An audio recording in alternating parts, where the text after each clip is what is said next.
Now, thanks to new fossil discoveries and technologies, we're getting to learn more and more about the biology of dinosaurs. Some people don't need to know more than the fact that a few of them were colossal, terrifying, and vicious. But for those of us that do, the use of comparative biology, pigment analysis, and powerful new X-rays have allowed us to gain insight into specific features, such as their colors, eating behaviors, and the shapes of their tongues. Yes, that's right, the shapes of their tongues, which, for a long period of time, was something of a mystery. This is because soft, fleshy dinosaur parts are hardly ever retained in fossil form. But thanks to the discovery of some surviving hyoid bones, which are situated at the root of the tongue in front of the neck, we now have some insight.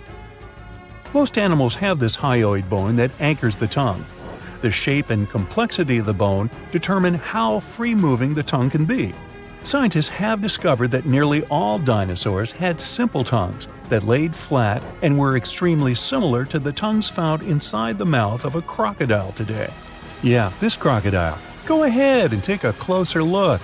Nah, just kidding. Come on back. Let's take a look at some specific dinosaurs and start with the Brachiosaurus. Let me stick my neck out on the line by guessing that most of you will be familiar with this dinosaur because of its neck. You know, the one which was typically 30 feet in length. Despite its neck being its most distinctive feature, its name actually translates to arm lizard in Greek. It's common knowledge that the Brachiosaurus is one of the largest dinosaurs to ever have lived. On average, it reached 76 feet in length and 40 feet in height. It's roughly the length of 2 school buses and as high as a 4-story building. None of which were around in the era of the big guy here. Fragmentary leg bones and vertebra of even larger dinosaur species are known, but these skeletal remains are too incomplete to determine their exact size. So this guy may have been the largest dinosaur ever. A renowned herbivore, thank goodness. The Brachiosaurus is thought to have eaten up to 880 pounds of dry plant matter every day. Most of this was made up of coniferous trees, ginkgos, and cycads. This target might have been hard to hit for this dinosaur, as researchers have learned that its teeth were spoon-shaped and not ideal for chewing food. This means that the creature would have swallowed vegetation whole, as its teeth were suited to stripping it but not breaking up large chunks of plants. This, along with the dinosaur's body shape, suggests that the Brachiosaurus would have liked to feed as quickly as possible. Dinos like these didn't always make use of their ability to strip towering trees when dining. The Brachiosaurus traveled in herds, moving to the next location once they had exhausted all of the local vegetation. And I mean all of the local vegetation, not just that which hung high on trees. It's likely that the creatures supplemented their diets with vegetation at lower levels, especially after they'd done a number on all the nearby trees. This method of feasting was the most energetically appealing for this giant. By munching on lower vegetation, researchers believe that the dinosaurs saved up to 80% in energy compared to when foraging for high-up food sources. They have also discovered that the nostrils of a Brachiosaurus were on the front of its face and not the top. This is because we now know they roamed the fertile floodplains in their respective herds. For decades, it was believed that these creatures lived in deep, watery swamps. Let's look at another common misconception about a popular dinosaur. Please put your hands together for the Tyrannosaurus rex, which is arguably the most famous of all dinosaurs. Discoveries from the past 100 years have revealed that theropods had heavily feathered skin. Theropods are the family of dinosaurs to which the T-Rex belongs, so naturally, people began to think that the creature would have been covered in feathers as well. However, a study from 2017 took skin impressions from the iconic dinosaur and found no evidence of the structures required to support feathers. If a T-Rex did have feathers, they would have been limited to its back. Researchers accept that other large dinosaurs of the same family as the T-Rex have been discovered with their remains covered in feathers. An example of this would be the Eutyrannus dinosaur. But as of now, the accepted theory is that feathers weren't a common feature of T-Rexes. This makes it easier to believe that feathers were exclusive to smaller tyrannosaurids and were there as a means of keeping the creature warm. For a long period of time, researchers thought feathers were an exclusive feature of the theropod family. But this theory has been debunked. Just like the kid at camp who was kicked out of the top bunk. You know, debunked. Anyway, fossil evidence discovered in Siberia now suggests that multiple different family groups of dinosaurs had feathers. The Siberian fossils in question belong to another species of dinosaur, Calindrodromeus zebucolicus. Oh, you think I mispronounced that? Okay, prove it. Now, this dinosaur, I'll call her Calinda, had a pelvis structure superficially similar to that of a bird and was roughly 4.5 feet long, about as tall as a fridge. Since the purpose of feathers on dinosaurs was for warmth, it's quite possible that dinosaurs from cold weather climates had more feathers than their counterparts in warm weather climates. In general, bigger animals struggle less with keeping themselves cool, so it's likely that any of the large dinosaurs who lived in these warm climates had no feathers at all. Smaller dinosaurs who lived in cold climates, on the contrary, had plenty of feathers.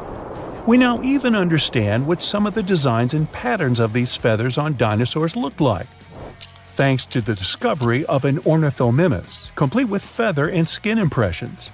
The name of this dinosaur is derived from Greek and actually translates to bird mimic. They were typically 11.5 feet in length, nearly as tall as a giraffe, and despite being omnivorous, had no teeth. Its other distinctive features include 3 fingers, which were all unusually the same size and length, and despite their thin boned skulls, they also had large brain cavities. Their legs were extremely long, in particular their foot bones. Combine this with their toothless beaks and long necks, and yep, it must have looked a lot like an ostrich. Although they're not as big as the Brachiosaurus or dinosaurs in general, they are bigger than any other bird in the world. And it wasn't just the body limbs of an ornithomimus that made it resemble an ostrich. They also had very similar feather patterns. Their heads, necks, and lower legs were mostly bare of feathers, but the rest of their bodies were well coated in downy plumage. This is what you call a bird's layer of feathers as a whole. It's possible, like an ostrich, that the dinosaur would have used this unusual feather pattern to regulate its body temperature. Despite some dinosaurs possessing feathers like birds, on top of also being their distant relatives, dinosaurs didn't have the type of feathers required to fly for most of their existence. Feathers found in fossil impressions or preserved in amber have allowed researchers to gain insight into why these creatures weren't very aerodynamic. The structure of these feathers appears to be very simple, with a poorly defined and flexible central shaft. These feathers would have better served any dinosaur as a fashion statement, as they would have helped attract the attention of other dinosaurs. These feathers also would have had the ability to regulate body temperature. Surprised to hear that dinosaurs had ostrich-like feathers? Wait till I tell you that their prehistoric distant reptile cousins had something that looked like fur. Allow me to introduce you to the pterosaur. Its name is derived from Greek and translates to winged lizard. Just like dinosaurs, they were initially thought to have scaly or leathery skin all over their bodies. But over the course of the 20th century, fossil examinations revealed that many parts of a pterosaur's body were furry. The wingspan of a pterosaur could reach the length of over 23 feet, about as long as a London bus. Its toothless jaw was very long and resembled that of a pelican. How could something that looks like a pelican be so terrifying? These creatures were coated in pycnofibers. Those were simple structures, feather-like in composition, but strand-like and fuzzy like fur. Further research suggests that some parts of the pterosaur's body had more complex kinds of feathers with branching strands. If this is accurate, it would be the first time feathers were found on an animal that was neither a dinosaur nor a bird. 66 million years ago, I wasn't around then, a huge asteroid hit the Earth and triggered the mass extinction of almost all living creatures on the planet, including dinosaurs. Had the space object crashed somewhere else, some dinosaurs would have been able to survive and still live nowadays. According to some research, the asteroid had about 1 in 10 chances of wiping out the dinosaurs and other animals of that time. It was way more likely to just hit the ground without any strong destructive consequences. To understand how things could have turned out if the place of the collision had occurred elsewhere, we need to find out what happened that day and why the disaster turned out to be so devastating. This huge space rock fell into the coastal area of the Yucatan Peninsula in Mexico. This caused a chain reaction that triggered natural disasters around the world. The place the asteroid hit is called Chicxulub crater. Now half of this area is underwater. The asteroid was about 7.5 miles in diameter and moving at a speed of 27,000 miles per hour. This rock, bigger than Everest, was rushing toward Earth faster than the speed of sound by almost 40 times. Wow. The energy released in the collision was as powerful as an explosion of about 10 billion atomic bombs, and the destructive force of the blast wave was just one of several disasters. The asteroid happened to fall in one of the worst possible places, and because of the way it fell, it threw a huge amount of dust into the air. Imagine you're jumping into the water like a professional athlete vertically, leaving hardly any splashes behind. And now think of how much water splashes when you jump into the pool like a cannonball. So the asteroid landed the cannonball way. The second disaster the asteroid provoked was soot burning. A small part of the Earth's surface consists of rocks. Only a tiny percentage of that part was rich in oil and sulfur back then. The asteroid burned and lifted so much soot into the air that it would be enough to fill an indoor baseball stadium. According to research, 65 million years ago, only 13% of the surface of the entire planet could have contained the necessary amount of organic material for the formation of such a volume of soot. That's why this place was considered the worst. If the catastrophe had happened on the territory of the other 87%, then dinosaurs would have been alive today. A huge cloud of soot and carbon dioxide rose into the air and covered the sun. The soot turned the sky gray and partially blocked sunlight. This led to a quick drop in temperatures almost all over the planet. It seemed like Earth was inside a gray veil. Many plants and animals couldn't survive the cold snap. Trees began to wither because of the lack of sun. The photosynthesis process was disrupted. The cold and withering of trees led to another catastrophe: global famine. Herbivores couldn't survive because they lost almost all of their food. Plants, flowers, and trees didn't manage to get through the catastrophe. These destructions spread far beyond the asteroid impact site. Hot dust particles, asteroid chunks, and small pieces of rocks settled to the ground across the continent and caused large-scale forest fires. Burning trees threw even more soot into the air, which made the situation even worse. The huge asteroid brought heavy metals with an increased level of toxicity from space. The melting of these substances during the collision provoked firestorms. The asteroid didn't only hit continental land but also water, which triggered a huge tsunami. But that's not the worst part. The seabed was filled with sulfate, and when the energy of the asteroid burned it, it provoked the release of sulfuric acid into the atmosphere. The acid cloud mixed with a cloud of soot and began to spread throughout the sky. Hot rock particles were falling to the ground like fire rain. An acid rain started because of sulfur. It lasted for almost several days and left no chance for the animals to survive. Acid rain made the water in rivers, lakes, and seas poisoned. The acid destroyed anything that couldn't burn. A part of the clouds went to wreck the land, and the other part, the ocean. This made the situation even worse, as sulfur droplets wiped out a huge amount of seaweed and phytoplankton. The ocean generates almost half of all oxygen reserves on our planet. Those days, the sea creatures living in its upper parts were destroyed.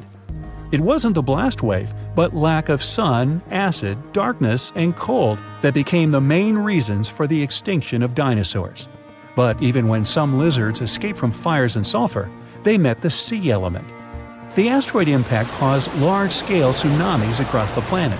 The very first wave was around 1 mile in height. That's almost 3 times higher than the Empire State Building. Billions of gallons of water were moving at 90 miles per hour. A wave this strong could easily destroy half of New York today. The meteorite created a series of waves 52 feet high. Massive walls of water the size of 5-story buildings collapsed on the shore and demolished everything in their path. Lack of sunlight, temperature drop, acid and fire rains, reduced oxygen production, forest fires, giant tsunamis, and the explosive wave with the power of 1 billion atomic bombs — all this reduced the biological diversity of Earth by 75%. Yeah, that'll change your climate for sure. Giant asteroids used to hit Earth before, but they never caused such disasters all over the planet. What if this asteroid had fallen into another place, say a forest, far from water and mountainous terrain? This would have caused severe fires. A huge black cloud of ash would have risen into the sky and obscured the sun. But it would have unlikely generated acid or fire rains. Most of the species of the planet could have survived this catastrophe. What if the meteorite had fallen somewhere among the ice and snow? This would have provoked a rapid increase in temperature across the planet. Huge tsunamis would have sunk big tracts of land. However, ash and sulfur dioxide wouldn't have filled the sky. Acid rain wouldn't have hit the ocean. Many marine creatures could have survived and lived to this day. And dinosaurs, far from the oceans, wouldn't have noticed the meteorite fall at all. Probably the most terrible events would have occurred if a meteorite had fallen on an active volcano. This would have triggered the largest lava release in history. Destructive earthquakes would have begun, and the whole sky would have been covered with volcanic ash. What if the meteorite had hit some desert? It would have melted billions of tons of sand and turned it into glass. Just imagine glass dunes that heat our planet even more. And we could dig up the well-preserved remains of ancient lizards out of the glass. Anyway, there were many different possible catastrophic scenarios, and the worst of them came true for the dinosaurs. They are unlikely to return, although perhaps they can be reborn. Scientists were inspired by an idea from a famous Hollywood movie. They wanted to find a mosquito that got stuck in amber. They would extract dinosaur DNA from it. But there was a problem with this. The oldest DNA sample they managed to find was 1 million years old. Dinosaurs were extinct about 66 million years ago. Besides, DNA is a very fragile thing. The probability that it could have been preserved intact somewhere for so long is very small. So, instead of searching for this ancient dinosaur DNA, scientists decided to take DNA from the closest ancestors of these lizards, birds. Over millions of years of evolution, dinosaur paws could have turned into wings, and elongated mouths could have become beaks. Pelicans are very similar to pterodactyls, ostriches resemble velociraptors, and chickens are very much like T-Rex. Okay, let's just stop and imagine for a moment a chicken the size of a T-Rex. Hey, you want a piece of me? Now, the common chicken is recognized as the closest relative of the huge lizard. Remove the plumage from it, cover it with scales, give a toothy mouth instead of a beak, and attach a long tail. And you get a real mini Tyrannosaurus rex by body structure and movement. Deep in its DNA, there are similar genes that formidable predators have. With the help of genetic engineering, scientists plan to play with its DNA and try to reverse the evolution, which means breeding dinosaurs can become a reality. Well, that could come back to bite you. Hundreds of dinosaur species roamed our planet, and researchers give a name to a new type approximately every 2 weeks. It's not fair to stick to T-Rex, Stegosaurus, Spinosaurus, and other famous sauruses all the time. They've had their chance to shine in the movies and across the internet. So let's check out dinosaurs that no one talks about. First on our list is Torosaurus. The special thing about this dinosaur is that it definitely had one of the largest skulls ever found. It was big because of this frill going from the back of the animal's skull and covering its neck. The frill wasn't there for protection. It was probably just to show off a bit. The bone in the frill was thin and full of holes. As you can see, it's very similar to Triceratops. There are still debates about whether these two are the same species, but more and more studies show that they were more like cousins. They were probably similar in size, but Torosaurus had a longer head with big openings, as well as longer frill bones with a groove on top. It also had more pairs of horns on the back of the frill. Some like to call Torosaurus a bull lizard. These fellows were plant eaters that may have lived in social groups. They existed at approximately the same age, but Torosaurus somehow ended up on the less popular side of the family. Kentrosaurus was a small stegosaurus. It's one of the least cuddly dinosaurs of all time. Its long, thin spikes seem to be a pretty good defense mechanism.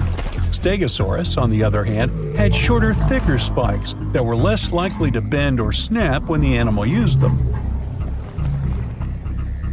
Now, you wouldn't want to get anywhere near Kentrosaurus, though. Its tail could swing in a big half circle and hit with a force strong enough to break a human skull. Any volunteers? No? Okay. One scientist used scans of the dino's fossils to make a computer model of its skeleton. The model showed that Kentrosaurus had a flexible neck. It must have been really useful for looking around to see if something interesting was going on or if there was any dangerous animals trying to sneak up. Kentrosaurus typically walked on all four legs with straight hind limbs. The computer model tells us it could spread its front legs out to its sides, too. Maybe it was a way to protect its belly during fights. Stegosauruses, in general, had tails that were like big weights at the back of their bodies. That's why their balance point was closer to their hips. That's also the reason why they could easily stand on their hind legs and swing their tails around. So most people haven't heard of heterodontosaurs, even though their fossils show that dinosaurs got feathers way back before we thought and in groups where we didn't expect it. In 2008, paleontologists identified the first known skull of a baby Heterodontosaurus, which was less than 2 inches long, smaller than a tea bag. This baby dinosaur had relatively big eyes and a short snout compared to bigger ones of its kind. Now, what's really interesting is that some scientists used to think that Heterodontosaurus's tusks, like those of modern warthogs, only appeared when they were fully grown. But it seems they had them from the early stages of their life. Heterodontosaurs had 5 fingers on each hand, 2 of which were opposable. It was a good tool, considering the animal probably ate both plants and meat. Humans have different types of teeth, some for biting, some for chewing, and also canines. But most reptiles have just one kind of teeth. Heterodontosaurus was special because it had 3 different types of teeth: small peg-like ones, big teeth resembling canines, and square-shaped teeth that did the cutting job. Scientists are not entirely sure how this creature used these different types of teeth. Maybe it was for digging up roots, breaking into termite nests, or even defending themselves against dangerous animals. Okay, say this name with me now: Psittacosaurus. She was quite a common dinosaur in its time, but she never still gained popularity. Scientists found out that when these dinosaurs were young, they probably crawled, considering they had longer arms and short legs. But as they got older, between 4 and 6 years old, their hind legs started growing much faster and became much longer than their front legs. So, later in life, they likely didn't move on all 4s anymore, but walked on 2 legs. Inside the stomach of one of these creatures, scientists found pebbles. This shows the animals either had a hard time digesting what it ate, or it didn't chew its food very well. Its beak looks quite familiar. That's how it got its specific name, a parrot lizard. It was really strong, and some believe the creature used it to crack and open tough nuts and seeds before the pebbles in its stomach helped mash them up for digestion. These guys might have been good at swimming. They had broad feet, and the shape of their tail could have helped them move in the water relatively easily. Some scientists even believe they might have spent most of their lives swimming in rivers and lakes. In 2004, researchers found something really sweet: 24 young parrot lizards huddled together. They were too big to be hatchlings, so it could be a bunch of teenagers who had left their nests and then formed a group where they could support one another and defend themselves better. But apparently, that plan didn't work out so well.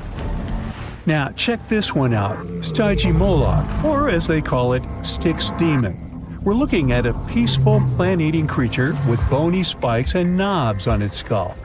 Most scientists believe it was a younger form of this fellow, even though they used to think they were a separate species. Stygimoloch is smaller than its more popular cousin, but it's also more robust and has a pretty thick neck.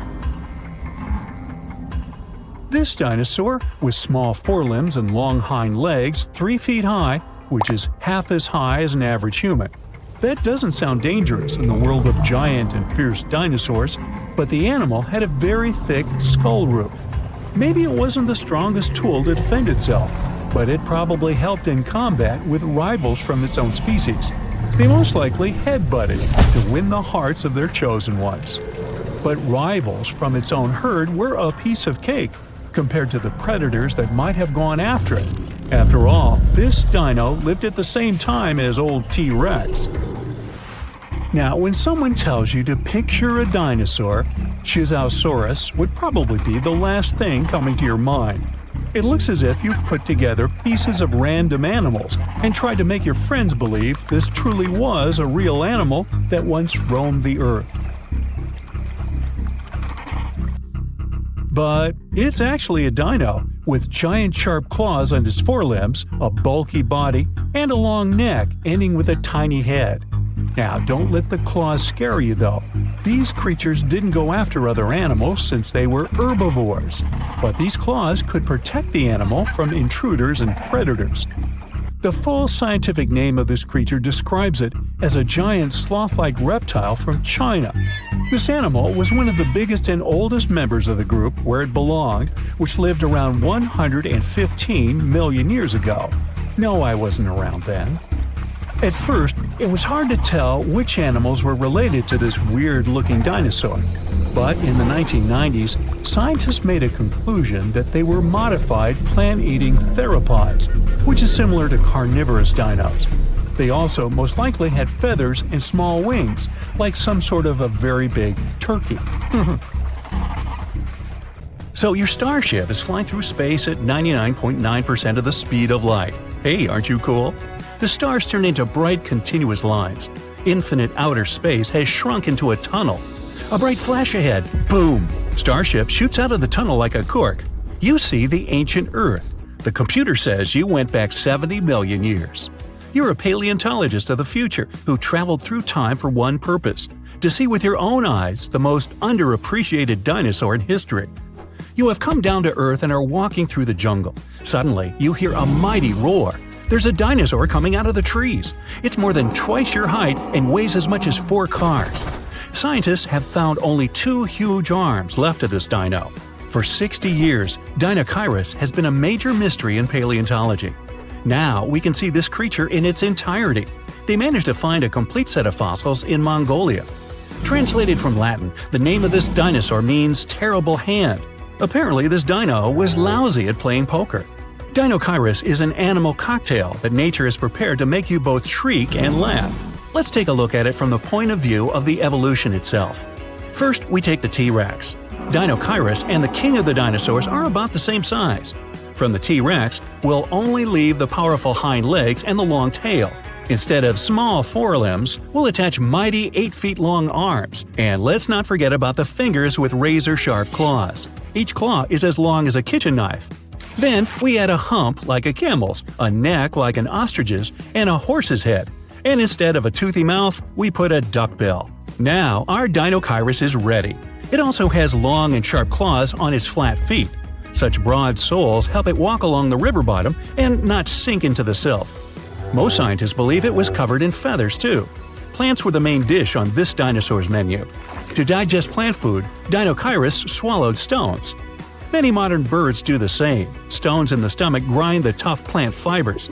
In one of the Deinocheiruses, scientists found 1,400 of those. Yes, this dino had a huge belly, which slowed it down a lot. With such a size, Deinocheirus lived for a very long time, 75 to 300 years, give or take. In a 100-million-year-old piece of amber, they found strange bones. They belong to the smallest dinosaur known to science. Take 2 paper bills from your wallet. This dino weighed the same. It was about the size of a modern hummingbird. Scientists don't know what the tiny dinosaur looked like more, a lizard or a bird, but they're pretty sure it could fly and hunted insects. Over 100 sharp teeth confirm that. What happens when you cross a chicken and a crocodile? You get one of these bad guys, a Hesperonychus. This dinosaur was small but had quite an attitude. It lived in North America and probably hunted mammals. It weighed only 4 pounds and was covered in feathers like a chicken. If the sloth was a dinosaur, it would look like a Suzhou lizard. It moved on 2 legs, was as tall as a modern giraffe, but weighed 3 times as much. Suzhou lizard had feathers on its body, and a long neck helped it look in all directions. Overall, the tail of this dinosaur made it look like a giant rat on 2 legs. When scientists first saw the fossils of this animal, they didn't believe they were real. The Hulscaraptor looks like a hybrid of a velociraptor and an ostrich, only this dino was the size of a goose. The creature's strong hind limbs confirmed that it could walk on land. The dinosaur hunted fish, diving underwater for its prey. Now, we're used to flying animals having 2 wings, but evolution loves to break the rules. The Microraptor had 4 wings. Strong feathers were attached to each of those. The dinosaur weighed no more than 2 pounds. Its feathers were black and shiny like a crow's. There are no birds on the planet that have 4 wings. That means they evolved from 2-winged dinosaurs. Microraptor was the dead-end branch of evolution that didn't give way to any new species of animals. It seems that this hard-to-pronounce guy, I'll give it a shot, Deinocheirus, was a dinosaur drawn for a cartoon, but it existed in reality and lived in the water. It weighed 300 pounds and was 20 feet long. Half of its body was a flexible neck the size of a green anaconda. Scientists don't know why the creature had such a long neck.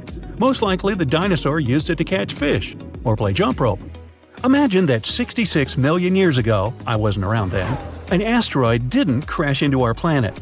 The dinosaurs didn't disappear, and the mammals failed to dominate the Earth. This means the primates didn't evolve and remained in the trees. Who would have taken the place of primates in such a world? Many scientists believe it could be Troodon.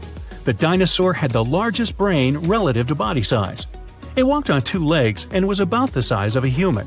Hypothetically, Troodon could evolve and become as intelligent as we humans are now. By the way, the smallest brain relative to body size belongs to Stegosaurus. It was the largest of the armored dinos. It was a plant eater, but its powerful tail and sharp spikes were feared by all hunters of the age. A Stegosaurus weighed almost 4 tons, but its brain was meh, not much larger than a hot dog. Pagomastax was no bigger than a domestic cat, and it ran wild and free in Africa 100 to 200 million years ago. Imagine a bipedal lizard that looks like a parrot. Pagomastax was covered both with feathers and porcupine-like quills. It had a beak, but 2 sharp fangs grew from the lower jaw. Still, the creature's scary appearance is deceiving. The dino ran fast and could bite hard, but it was a peaceful plant eater all the same. Now, this one, Linhenicus, lived 80 million years ago. It resembled an ostrich that weighed like a medium-sized parrot. It could run quickly and hunted insects. Instead of arms, this dinosaur grew 2 tiny fingers with claws on their ends. It's the only one-fingered dinosaur known to science. This strange creature was one of the ancestors of modern birds. Chicxulub was a flying dinosaur, looking as if it came straight from a sci-fi movie. It looked like a cat with bat wings.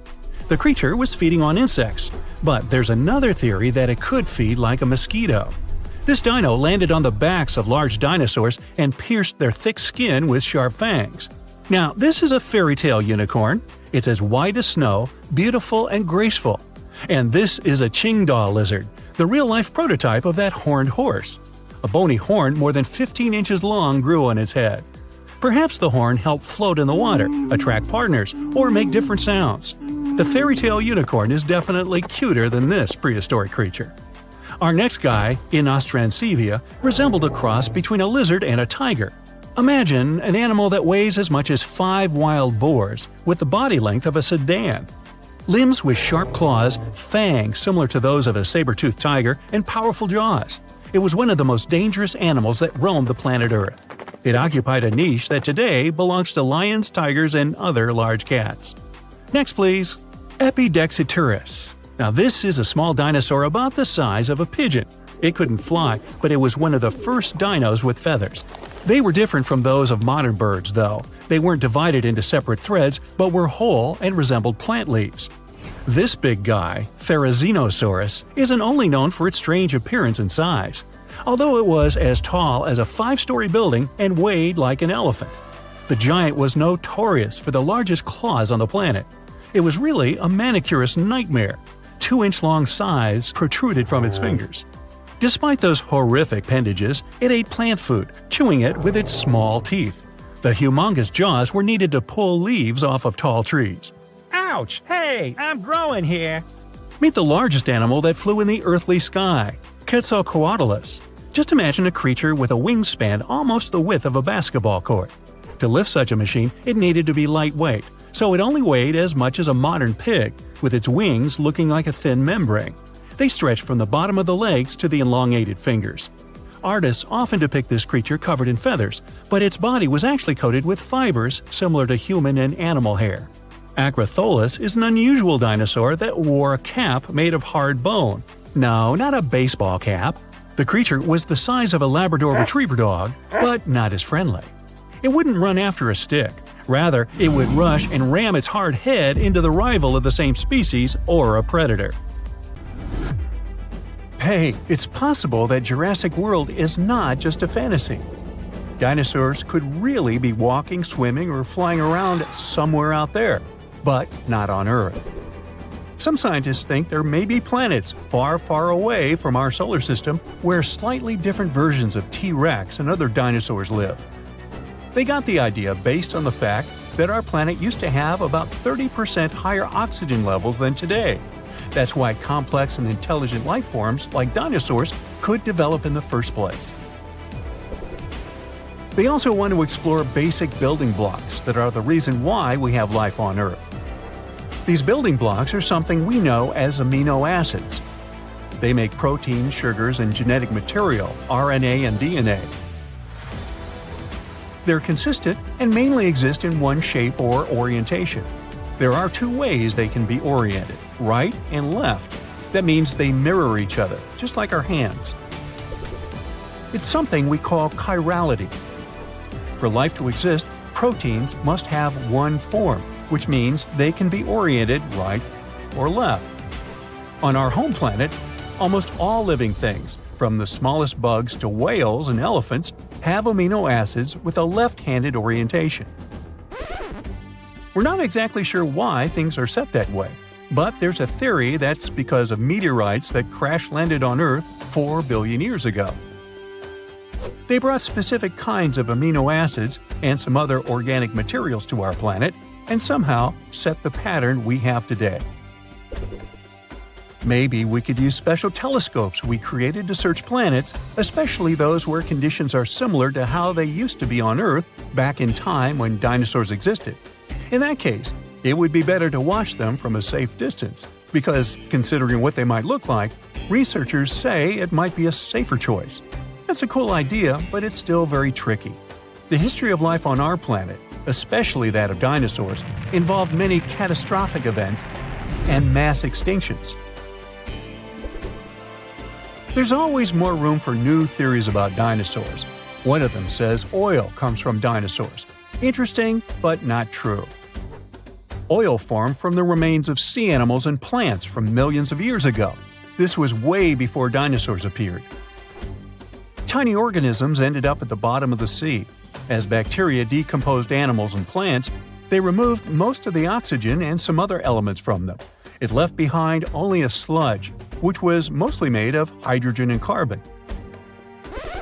As time passed, those remains became covered with many layers of silt and sand. When the depth of the sediment increased to 10,000 feet or even more, heat and pressure turned the remains into natural gas and crude oil.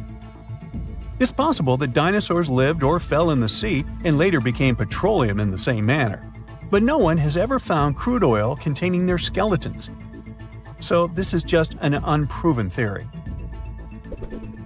Then there's the feathered dinosaur theory, which, unlike the previous one, seems to have more foothold in reality. Back in 2010, researchers found evidence that 100 million years ago, there had been a dino species with ginger feathers. Another group of scientists claimed there had been a different species from 150 million years ago. Those dinos had freckles and reddish-brown feathers on the tops of their heads. The color patterns probably had their purpose. Maybe it was a way to communicate with other representatives of their species or to attract mates. But years later, scientists studied the Microraptor, also called a feathered dinosaur. They realized it had probably been more like a bird than a dinosaur. The key point is how birds replace their feathers. Birds that fly have to replace their feathers in a specific order, otherwise they won't be able to fly very well. And the Microraptor's fossils showed that this creature had changed its feathers in a similar pattern. So they're not really sure which category this animal falls into. Dinosaurs that had feathers shed a lot of their skin piece by piece, like dandruff. Hey Bob, looking a little flaky there. Need a new shampoo? Yeah, they didn't shed their skins like lizards do, as if they take off an old suit. When we talk about dinosaurs, we usually don't picture them as social creatures, more like isolated ones similar to lizards. But some researchers discovered an 80-million-year-old collection of clutches in the Gobi Desert. It means there were colonies of dinosaurs that protected their nests and guarded their young, similar to birds. Crocodiles are known for doing that too. Pterosaurs were flying dinosaurs, and pelycosaurs were fin-backed ones. Some studies have shown that these two species used their exaggerated head crests and sails or fins to get to their potential partners. There are many theories about their crests and what they were needed for, though. Some experts believe that was how dinosaurs regulated their temperature. Others think they needed a crest to steer through the air. It's hard to say anything for sure since their fossils are rare and they don't have living descendants. But the most likely option is that the crest had the same purpose as a peacock's tail and was used for selecting mates. The bigger the crest, the more chances a pterosaur had to get a partner. You know theropods, those scary meat-eating predators that are shown in most dinosaur movies? Well, they might have enjoyed eating plants way more than tearing flesh. Not all of them, but it's possible that many of them weren't as fierce as we might think. Those big scary ones, like T-Rex, could be exceptions rather than the rule. The thing is, movies show these creatures to be way faster than they probably were in reality. They could probably run just a little bit more quickly than the average human runner. Scientists study the diet of coelurosaurs. Those seem to be the closest relative to birds. It was hard to figure it out because some of the dinos from this group had peg-like teeth, or in some cases, no teeth at all. To understand what they ate, researchers had to look for direct evidence and check if there was anything in their stomachs. And after they discovered certain things, including a beak with no teeth, they realized these fellas had followed a vegetarian diet most of the time.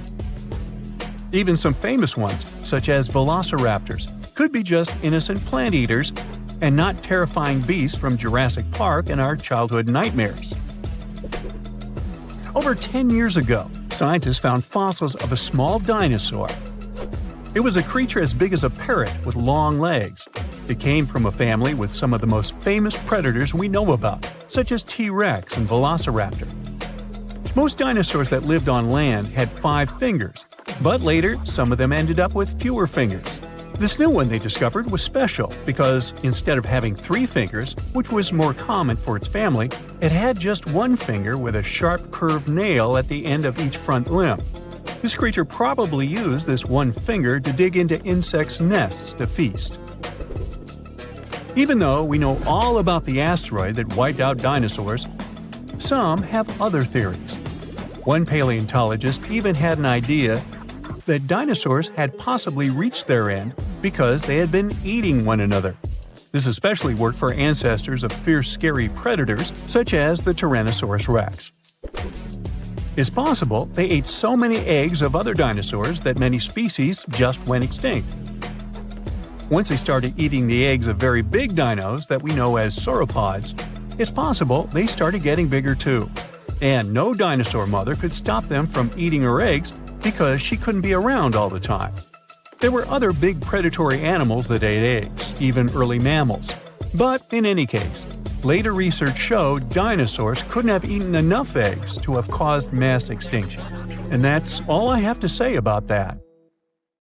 Dinosaurs are some of the most fascinating creatures to have ever walked Earth. It's a shame that we won't be able to have Jurassic Park, where we can see some of the coolest creatures come to life.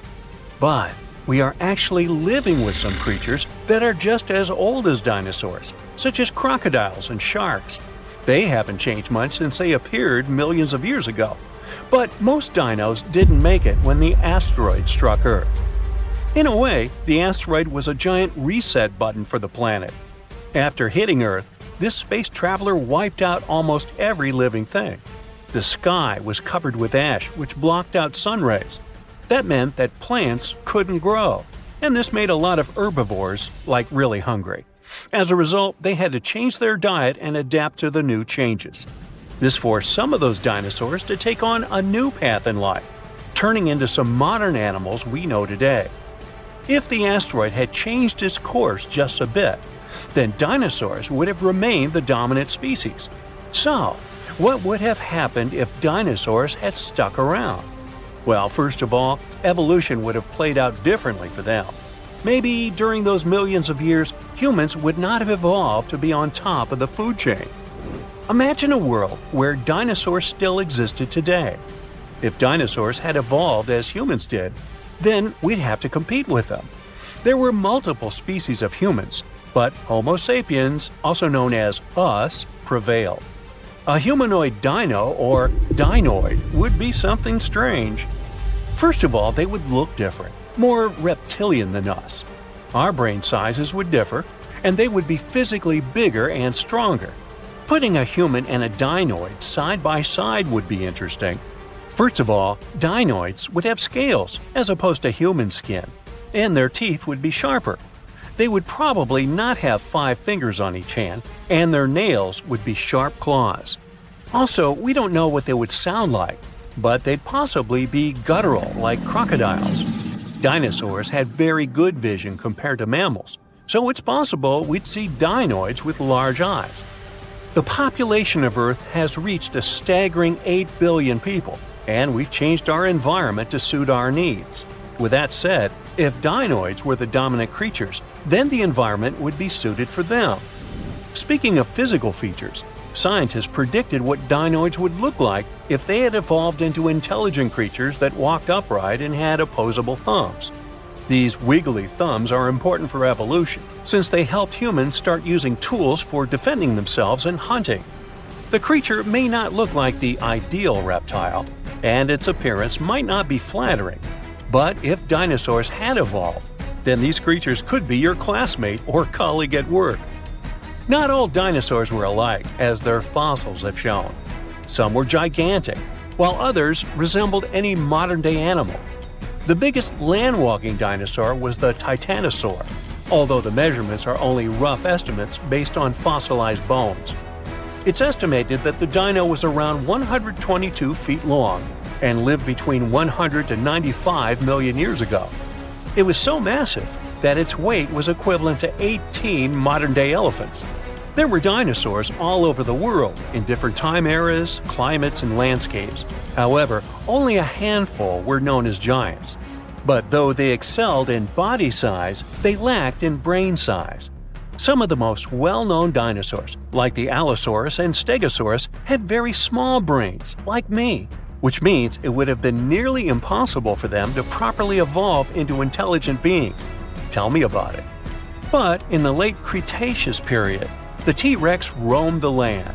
It had larger brains than its Allosaurus counterparts, which were millions of years behind. Even so, the T-Rex's brain only weighed just under a pound. A human brain is nearly 3 pounds.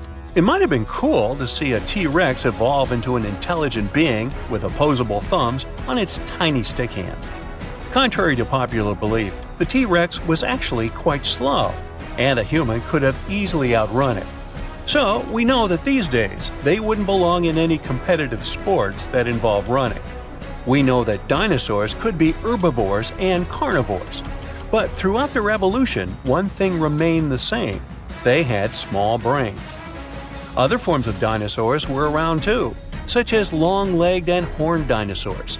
Either way, they were on top of the food chain even when little mammals had cameo appearances. We have to consider that when the asteroid struck and wiped out dinosaurs, mammals took over the scene. If dinosaurs and mammals had shared the dominant position in the food chain and had followed a similar path in their evolution, then today's reality would be completely different than what we have now. Dinosaurs would have bigger brains and would compete with humans for the title of the smartest creature. One of the reasons why humans and parrots can talk is because of the strength and shape of our tongues. The evolved dinosaurs would have a different skull, shaped to fit such a tongue if they wanted to talk like humans. One of the reasons why humans made it to where we are now is because we evolved to stand upright to detect predators. This was one challenge we had to overcome in order to survive. But what would dinosaurs need to challenge if they were already the most dominant creatures? Some of the big-brained dinosaurs had long legs, which means they could run fast, detect predators, and grab food that otherwise would be beyond their reach. Their evolutionary path would be very different from that of humans, and maybe even more advanced. Their brains could have evolved into something impressive. They could turn out smarter than us and possess quicker reflexes. Imagine dinosaurs discovering gravity instead of Isaac Newton, or a dinosaur writing plays and poems better than William Shakespeare. Imagine dinosaurs possessing the creative knowledge to produce some of the finest art in history. Music and cinema would revolve around dinosaur culture, and fashion would look otherworldly. We would live in peace with dinoids, but we would certainly compete with them. The World Cup would feature dinosaurs and humans playing for their national teams, but clubs would be exclusively human or dinosaur. Some professions would be dominated solely by one species, and more physically demanding jobs would be taken by dinosaurs, like laborers and security guards. Eventually, dinosaurs would take over the world since they would be physically stronger than humans and would have better advantages than us. Humans, on the other hand, would need to figure out a way to keep up with dinosaurs. Mammals had a different path of evolution, where they never became gigantic super beasts as dinosaurs did. Instead, their brains developed and grew big. But even though humans are the smartest creatures on the planet, we don't have the biggest brain. Animals like orcas, whales, elephants, and other apes have bigger brains here. So why are we smarter than them? The answer is we don't know. The brain is the most complex organ we have, and we know so little about it. We don't even know exactly why it's so complex or why it behaves like that. Today's dinosaur descendants, like crows and parrots, have complex brains, which allows them to communicate, use tools, and even count.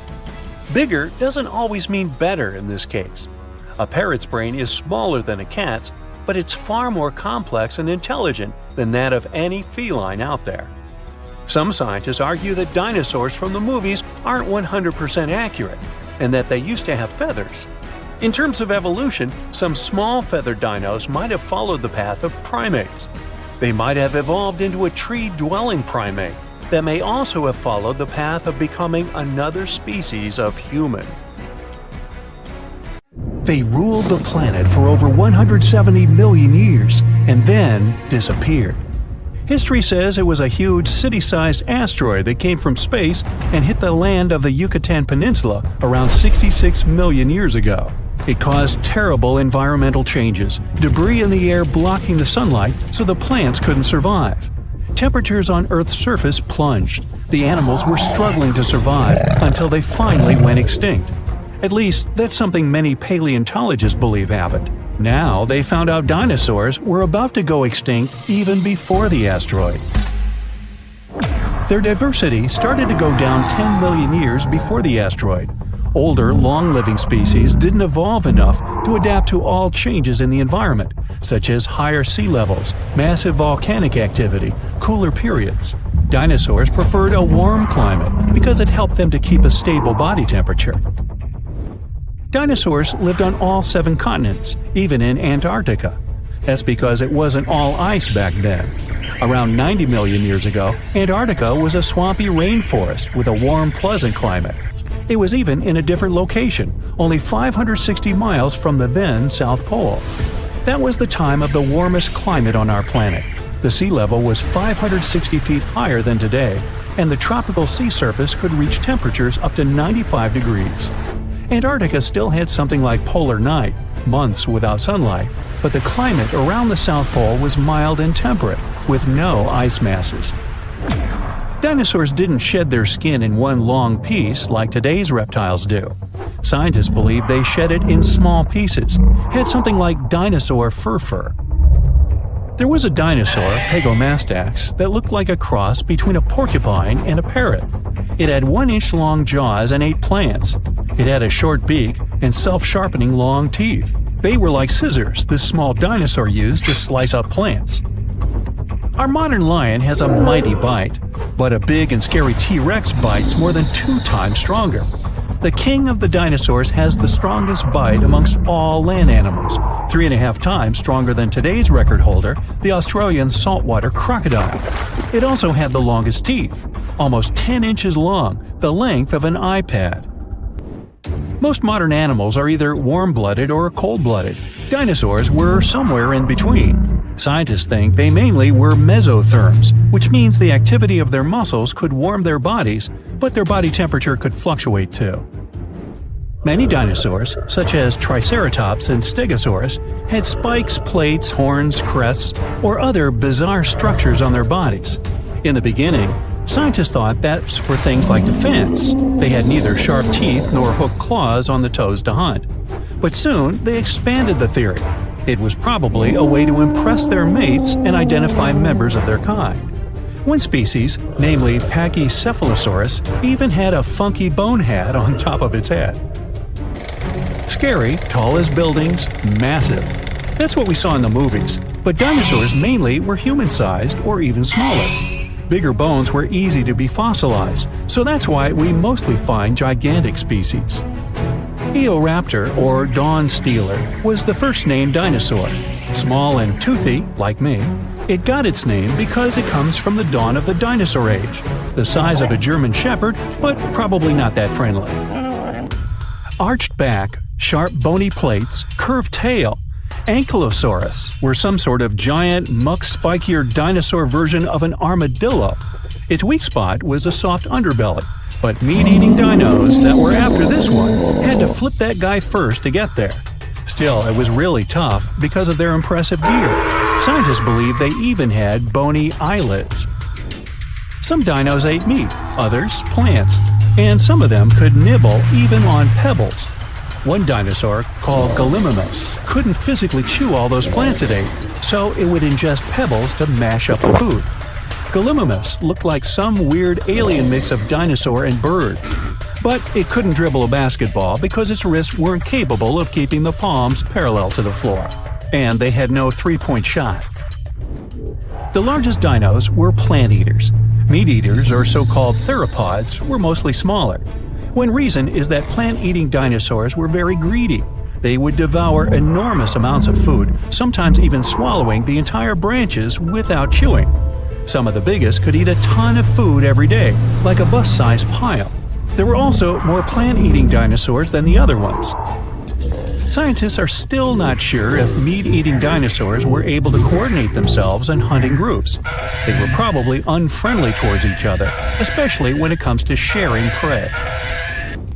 Fossils, and the shape of delicate bones in the eye, tell dinosaurs mostly roamed around during the day. Scientists think only smaller meat-eating dinos, like Velociraptor, were active during the night. They were after those small mammals snuffling around and trying to find food while big dinosaurs were asleep, or that's what they thought. Those small mammals were usually burrowing animals that survived both dinosaur reign and ice age hiding underground. Not all mammals were hiding from dinosaurs. Some small but sneaky creatures, like Reptinomammus, would steal the eggs from big dinosaurs, which was a big thing considering they had to trick the mama dinosaur first. Researchers believe dinos tried to flap on the ground to get faster at running up inclined terrains to catch their prey. Such behavior caused them to learn how to fly, which of course happened through thousands of years. Dinosaurs were fuzzy and fluffy. They are related to birds, but even those early dino species that didn't fly had feathers, like gigantic, scary, fuzzy T-Rex. Movies lied. You just can't stand still and expect a T-Rex would pass you by. Its vision was probably better than one today's raptors have. Even without it, they still had a pretty good sense of smell. Running could help it though. Scientists calculate T-Rex could probably run at 12 miles per hour. It would shatter its bones at a greater speed. Some dinos had tails more than 45 feet long. Tails helped them to keep their balance when running, especially those that walked on two legs. Velociraptors were not like raptors we see on the screen, but more like some sort of prehistoric chickens. Small, a little bit bigger than a turkey, 2 feet in height, probably had feathers, hollow bones just like birds, mostly loners. But they were probably among the smartest dinos. Their brain was big compared to their bodies. They were as intelligent as today's ostriches. The name Velociraptor means speedy thief. Stegosaurus had a pretty big body, spiky plates, and a tiny brain, the size of a walnut or lime. But at least it had its own air conditioner. Researchers found out its spikes were filled with veins that transferred blood and developed a theory that they were cooling its giant body that way. Dimorphodon was the flying reptile with a wingspan of 8 feet and multi-purpose teeth. Teeth in the upper jaw were longer, sharper, and better for catching food from the water. The teeth in the bottom jaw were better for holding the game in transit. One of the first potential dinosaur discoveries was in China 3,500 years ago. No one knew about dinosaurs then, so people thought teeth they found could belong to dragons. The Hadrosaurus was a duck-billed dino with more than 1,000 teeth. When they would fall off, it could grow new ones indefinitely. Dinosaurs' eggs were pretty big, some as big as beach balls. Now that's a number. The Baryonyx was a big fan of fish. Its name means a heavy claw, and it got it because of big extended claws that were pretty sharp and made up the thumb of each hand. When catching fish, they used the claws like spears. Mosasaurus, also popular in movies, was not quite the dinosaur but a marine lizard, closely related to monitor lizards and snakes. Like a snake, it had jaws that could expand when swallowing the food. These creatures were speedy. They had a tail fin and flipper-like paddles instead of arms and legs. Researchers believe they had a weak sense of smell and poor perception of depth, so they had to develop a unique hunting technique, waiting for their snack to come up to the surface for some air. Meganeuropsis was a giant dragonfly that lived on our planet almost 300 million years ago. It was about the size of a modern-day falcon, with a wingspan as long as your leg. It had long and sharp claws that it used to catch food and for protection. They could even grab small animals and carry them through the air. Their speed and maneuverability made them formidable hunters. Meganeuropsis is the most giant insect ever found on Earth. Scientists believe it might have reached this colossal size because there used to be more oxygen in the air. There were other gigantic insects that lived before the dinosaurs too. Some ancient ants could grow to the size of a hummingbird. And if that wasn't scary enough, they could also spit acid, like something out of a movie. These ants lived in large colonies, and their anthills were several times bigger than the ones we see today, and could resemble a bear's den. This thing is an Arthropleura, an ancient ancestor of the giant millipede.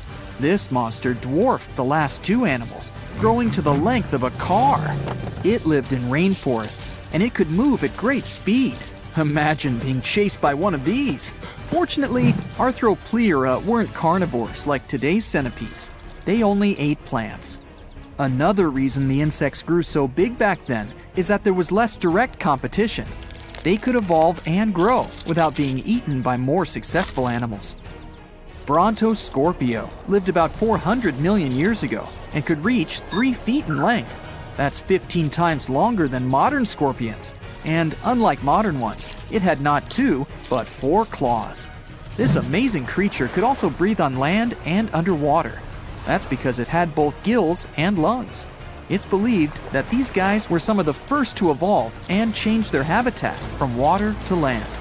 Now, onto a far stranger marine animal, Anomalocaris. It's thought to be the very first predator to live on our planet. It was half the length of a human, their eyes had color vision, and they were likely the most advanced of any living organism 500 million years ago. They used their sharp claws and mouth parts for hunting trilobites, crabs, and sea scorpions. It's possible that Anomalocaris was what eventually pushed crabs and scorpions onto the land. They might not look very similar, but Anomalocaris was also an ancient ancestor of modern crabs. Dunkleosteus was an enormous ancient fish. These guys were half the length of a school bus and weighed the same as a small car. They had no teeth, but evolved to use the bone plates on their jaws as a replacement, leading to their crazy appearance. This allowed them to have the biting power of a modern Mississippi alligator. Most impressively, it could close its jaw multiple times in less than a second. This created a powerful flow of water right into its mouth. Smaller fish would get caught in the current and pulled right into a Dunkleosteus's mouth. Their skull was heavily protected by bony armor. It was like it was wearing a helmet. This protected it from almost any strikes and made it the apex predator of its time. Achmonistion is the ancestor of all sharks in existence, living around 340 million years ago. No one knows why, but in addition to the usual shark fin, it had something that looked like an anvil on its back. Another feature of the Achmonistion was a massive spike on the underside of its body. It was very sharp and covered with many teeth. Tiktaalik were some of the first animals to set foot on land. It had gills and scales, like a fish, but it also had some of the features of land animals. It looked a bit like a cross between a fish and a lizard. Its front and back fins began to turn into limbs, so it could crawl along shorelines, and it developed lungs as it spent more time out of the water. This weird fish may be the ancestor of pretty much every modern land animal today, including us. Back to land, this is a Dimetrodon. It looks like a lizard, but it's actually a synapsid, a close relative of mammals. It was the size of an alligator and had a giant sail on its back. Scientists aren't certain, but it's believed that the Dimetrodon used this sail to get heat from the environment faster. It also helped them camouflage themselves in the tall grass. These guys are often confused with dinosaurs, but they disappeared 40 million years before the first dinosaurs appeared. Over time, synapsids evolved into full-fledged mammals, and if we go further down this chain, we'll find out that humans evolved from these guys too. Dinocephalians. The name of these guys literally translates to scary-headed. This is because, in the process of evolution, their skulls became much thicker. These creatures were usually 19 feet long and weighed the same as a car. Some of them had long fangs like a saber-toothed tiger, but these giant lizards were herbivores. That doesn't mean that they were completely peaceful and docile, though. Scientists believe they fought within their species. They smashed their heavy foreheads into each other, like rams do now. Dinocephalians existed at a time when all our continents were still connected in a supercontinent, called Pangaea. Gorgonopsia looked a little like Dinocephalians, only these guys were carnivores. They were about the size of a wolf, but they spent a lot of time in water too. They usually lived on coastlines and could dive into the sea looking for food. They were also the first predators that could run fast. This is one reason why Gorgonopsia ruled the world about 265 million years ago. Later, these species mysteriously disappeared, leaving the dinosaurs to dominate the Earth. The cause of the mass extinction about 240 million years ago is unknown, but the second event that caused the extinction of 95% of all living organisms on Earth was a giant meteorite. The oldest tree remains are 385 million years old. Archaeologists found them inside a rock, where there were traces of the roots of many species of trees. These ancient trees evolved and began to turn the carbon dioxide in the air into oxygen. Gradually, they created the atmosphere we have now. This is the oldest winged insect in the world, Rhyniognathus. It's about 400 million years old. and there's still debate about the way it lived. Supposedly, it fed on plants, but it also might have eaten other animals. The oldest species of millipede is Pneumodesmus neumani. It may have been the first living organism to breathe on the barren Earth around 400 million years ago. This little guy was only as long as a seed, but we only have one fossil, so they might have grown a bit bigger. Pneumodesmus might be a distant relative of all the millipedes and centipedes that exist today. The farther we go back in time, the more bizarre the living organisms look. 480 million years ago, Agirocassus coasted through the ocean. For its time, it was the largest animal on the planet, reaching 6.6 feet in length. Fortunately for other sea creatures, it wasn't a scary hunter. It ate the same way that the blue whale does today, swallowing loads of water so it could catch all the tiny things living in it. Dickinsonia lived 550 million years ago. These floating ovals varied a lot in size. Some could be the size of a fingernail, while other species were as big as a kitchen plate.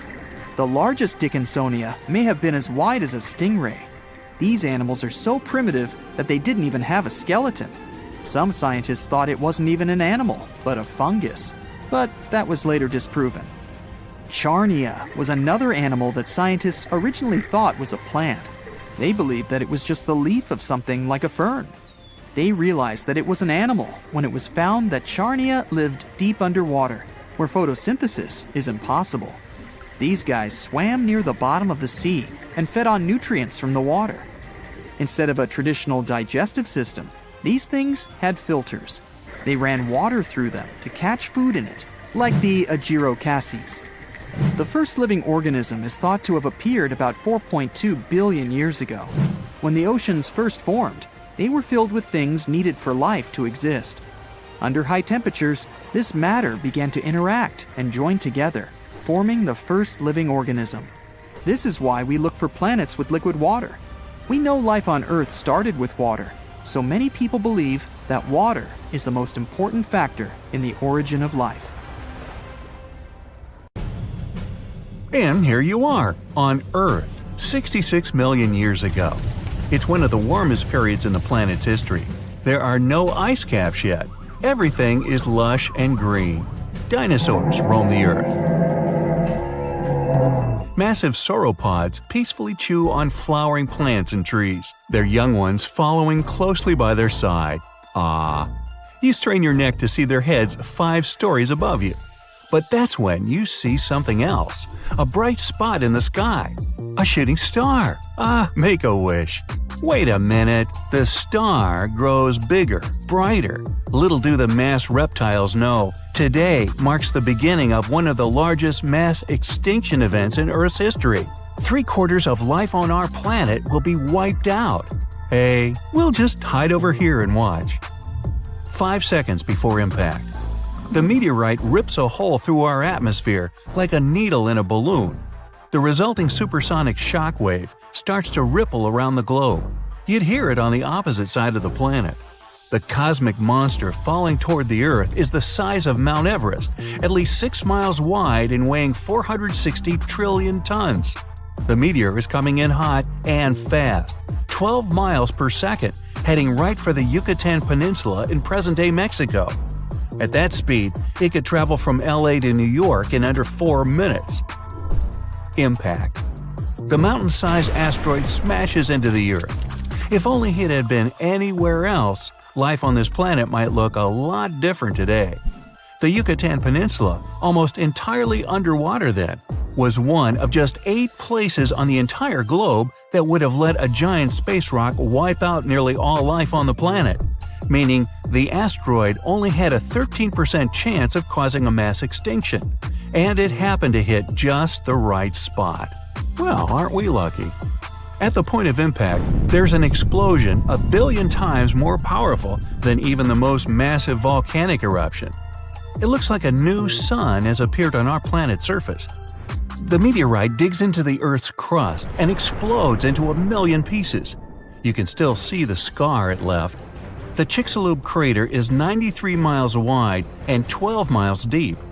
It could fit the entire state of Vermont and 24 Burj Khalifas stacked on top of each other. Something that leaves a scar like that has global consequences. The Earth ripples, the shock wave spreads for thousands of miles. The air blasts flatten forests in a second. Everything within striking radius is set ablaze. Nothing survives ground zero. But that was just the beginning. Smaller fragments of the meteorite, as well as parts of the Earth displaced by the giant hole it dug, go ricocheting out, reaching as far as Canada. The sky lights up with fireballs. They smash into the surface as well. Dinosaurs that weren't in the blast radius run in panic, but they have nowhere to hide. It's only about to get worse. The shock waves race across the sea. The tsunami is nearly a mile high when it hits the coast. The waves keep traveling, reaching the furthest corners of the planet. Even across the Pacific and up into the North Atlantic, they're 5 stories high. They wash away everything in their path. Besides the raging fires and skyscraper-sized tsunamis, the Earth is shaking from the worst earthquakes in history. A planet lush and teeming with life only a few minutes ago has turned into a nightmarish place. But this was only Phase 1. 5 minutes after impact. Small rocks, dust, and ash rise high up into the atmosphere. These objects heat up and melt. They turn into hot lava that begins to fall to the ground like burning rain. 10 hours after impact. Fires continue to engulf everything in their path. Some surviving dinosaurs in North America try to escape to unknown territories, but now they're in dense swamps and can't escape. 1 month after impact. 15 trillion tons, 2.5 million times the weight of the Great Pyramid of Giza. That much ash and soot are released into the atmosphere. The cloud covers the entire planet and blocks out the sun. The Earth sinks into darkness. Surviving plants can't photosynthesize. Oxygen levels drop. Any animals left at this point are finally done in from lack of air. But the worst consequence was the extinction of phytoplankton. The entire oceanic food chain starts to collapse like a house of cards. Many marine animals have lost their main source of food.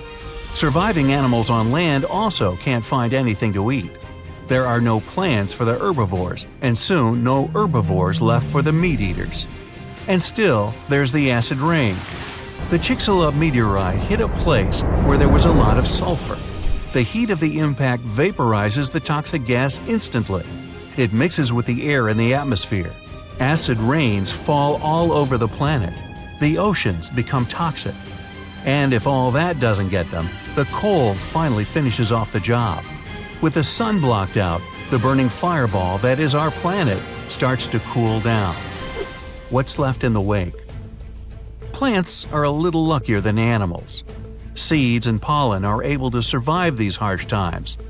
The first to slowly paint the charcoal planet green are ferns. The wind carries their seeds, sprinkling them across the Earth over 10 years. Then come the palms. The new planets produce oxygen and feed small mammals. Of the reptiles, only turtles and ancient ancestors of crocodiles can survive the temperature and acidity of the planet's waters. Unbelievably, some bird-like dinosaurs survive too. Other species of birds evolve and survive to this day. Sadly though, all terrestrial animals over 50 pounds in weight went extinct. It took much longer for the animal kingdom to recover. Larger mammals, such as rhinos, began to appear only 15 million years after the dinosaurs disappeared. Blue whales, the largest living creature this planet has ever seen, bigger than any of the dinos, only showed up a little over 4 million years ago. Did the dinos have a fighting chance? Scientists say that if the meteorite had hit in the deeper ocean, the story would have gone a lot differently. Yes, the resulting tidal waves would have been 10 times higher than the already massive ones that rippled across the planet. But even a giant mega tsunami wouldn't be able to wipe out 75% of plant and animal life on Earth. What really did the dinosaurs in was the global blackout. If the meteorite had hit in deeper water, not the shallow sea of the Gulf of Mexico, there wouldn't have been so much dust and ash in the atmosphere.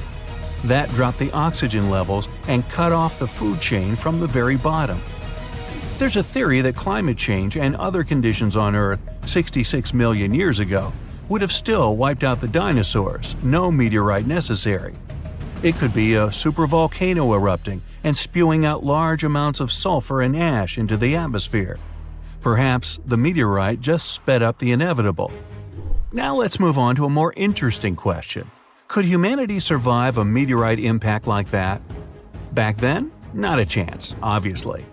But if something like that were to happen in our time, we have an advanced intellect and technology. We've filled the cosmos with probes and satellites, so we know about any possible meteors headed straight our way. It wouldn't take us by surprise. Now, we might have to hide deep underground to avoid the blast wave and tsunamis, and you'd need enough food down there to last for at least a year. And don't forget your toilet paper. But with the right prep, humanity could stand a chance. The main problem after such an event is to survive the global winter when the ash covers the sky. But our species can handle it. Just ask anyone living in Oymyakon, Russia. The town of 500 people holds a Guinness World Record for the coldest inhabited place on Earth. They've seen the thermometer read minus 90 degrees Fahrenheit. What about preserving plant and animal life? Our species has been working on that for a long time. There's a World Seed storage facility on Svalbard Island. It's about 40 stories underground and can hold over 2 billion samples. The location was chosen because of the permafrost climate and low tectonic activity. Preserving all the planet's animals would be a tougher job. Perhaps genetic engineering, cloning, or something else would work. Herding them all down into a bunker? I mean crocs, bears, and snakes included? I think I'd rather try my luck above ground, thank you.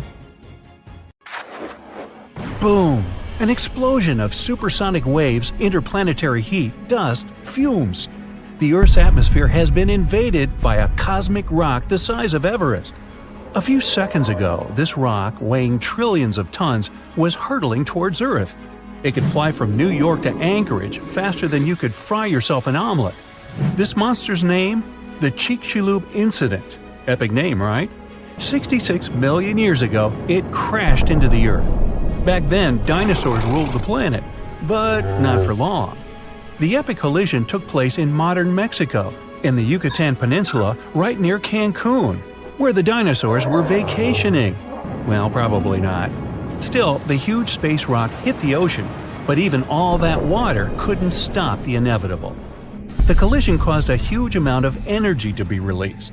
The horror on a planetary scale had begun.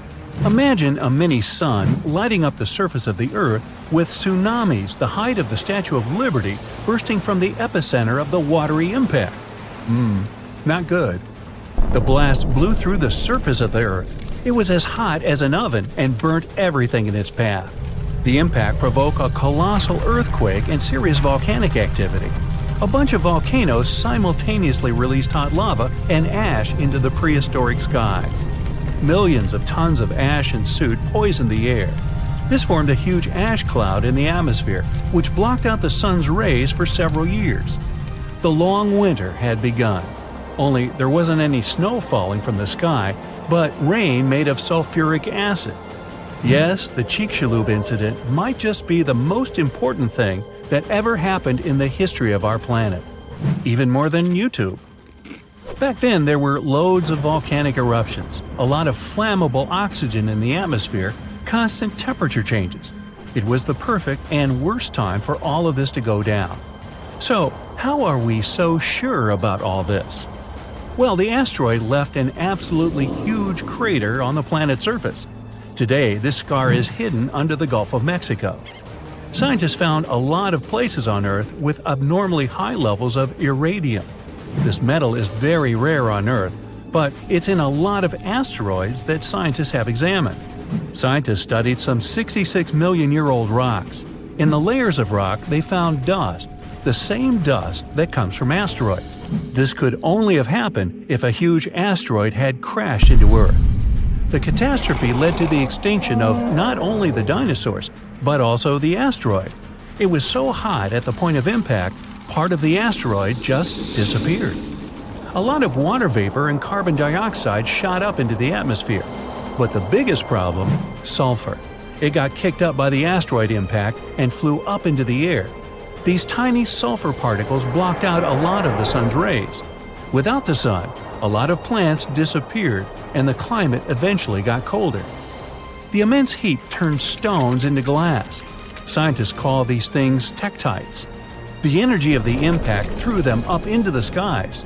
After a short flight, the tektites fell down to Earth. But it wasn't pretty. Rain fell too, only instead of drops of water, you'd have seen hot glassy fireballs. They bombarded the planet's surface for days. The tektites set fire to everything. Scientists found evidence of this all over the world, not just near the collision site. But a lot of things from back then are still a mystery. Some scientists think that Chicxulub wasn't even an asteroid. It might have been a comet. Asteroids are mostly made of stone and metal. Most often they kind of look like a potato. A comet contains rock, metal, and ice. Comets look like dirty cosmic snowflakes, complete with ammonia, methane, and carbon dioxide. Comets sometimes come from the Oort cloud. It's a huge cloud of ice and debris around our solar system. From time to time, comets break free from the pack and head towards our sun. According to scientists, this special comet flew right past Jupiter. The gravity of that huge planet accelerated the comet even more. It flew towards the sun, gaining more and more speed. The comet's outer ice shield started to evaporate, and it probably gave off a lot of dust and gas, which made it look like it had a tail. The sun's gravity eventually shattered the comet apart. One of the fragments flew through space and crashed into the Earth 66 million years ago. So, asteroid or comet? The truth is, we'll never know. What we do know is that the Earth was seriously unlucky to be in its path, and it was never the same again. The catastrophe stopped the development of 75% of life on Earth. Some bigger marine animals, like crocodiles, turtles, and fish, survived the impact. Out of all land animals, the only ones to survive were the ones that were, on average, smaller than the modern raccoon. That includes a bunch of special species of dinosaurs, the ancient ancestors of birds. Scientists believe they survived for two reasons. After the huge impact, it took a long time for plants to start growing again, and a lot of animals didn't survive. Most remaining animals didn't have enough food. But these dinosaurs had a beak. With its help, they could split open nuts and dig seeds out of the soil, so they survived. The second reason is that these lucky guys had bigger brains. Some people think that they were able to cooperate with each other and quickly adapt to the new conditions. Other life forms survived too. Fungi and mold survived underground and underwater. Gradually, the darkness cleared away and ferns began to take over the lifeless landscape. After a few thousand years, forests started to reappear. The animals that survived were pretty much all inconspicuous and small creatures. They lived in burrows, safe from all that hot ash. Before the collision, mammals had lived in the shadow of dinosaurs. But with all the dinosaurs suddenly gone, things were about to change. Mammals were able to take over. They began to dominate life, at least on land. Back to the moment when everything changed. Turns out, it wasn't the size of the asteroid that made it so powerful. It was more about the angle in which it hit the Earth. If the angle of impact had been different, the dinosaurs might have even survived the catastrophe. So, what would that have looked like? Well, let's travel back, way back. Oh no, there's a giant asteroid heading for Earth. Oh, wait, never mind, it missed. Whew. There are plenty of earthquakes, tsunamis, and volcanic eruptions every day, but dinosaurs don't mind that much. No big deal. Fast forward a few million years, and most of these ancient lizards have changed and are now unrecognizable. Thanks to a couple of ice ages, many dinosaurs are now totally covered with feathers to protect them from the cold. Mammals exist, but they're few and far between. You see a lot of bats in caves. There are tons of rat-sized rodents in the forests. During the day, they hide in the undergrowth or in burrows. At night, they go out in search of food. There are no horses, no elephants, or other large mammals. Why become large and eatable when there are so many dangerous reptiles with huge fangs around? There are no whales in the sea. Parrots, hawks, and pigeons are nowhere to be seen. But pterodactyls 2.0 whiz past you constantly. Some are about the size of a helicopter, while others are no larger than a swan. There are plenty of primates, but they're in no hurry to climb down from their trees and walk on two legs. No venturing out into the savannah, no evolution into Homo sapiens. In this alternate reality, open spaces are very dangerous. But then again, so are forests and trees. Nowhere is safe. To get some delicious primate treats, many smaller dinosaurs learned to climb trees. This was already happening back in the Cretaceous period, right before that huge asteroid just missed Earth. Whew, that would have been an epic collision. Dinosaurs have grown wiser since that near miss. Some are even as smart as a modern chicken. A large brain uses a lot of energy, and that's not always a good strategy for survival.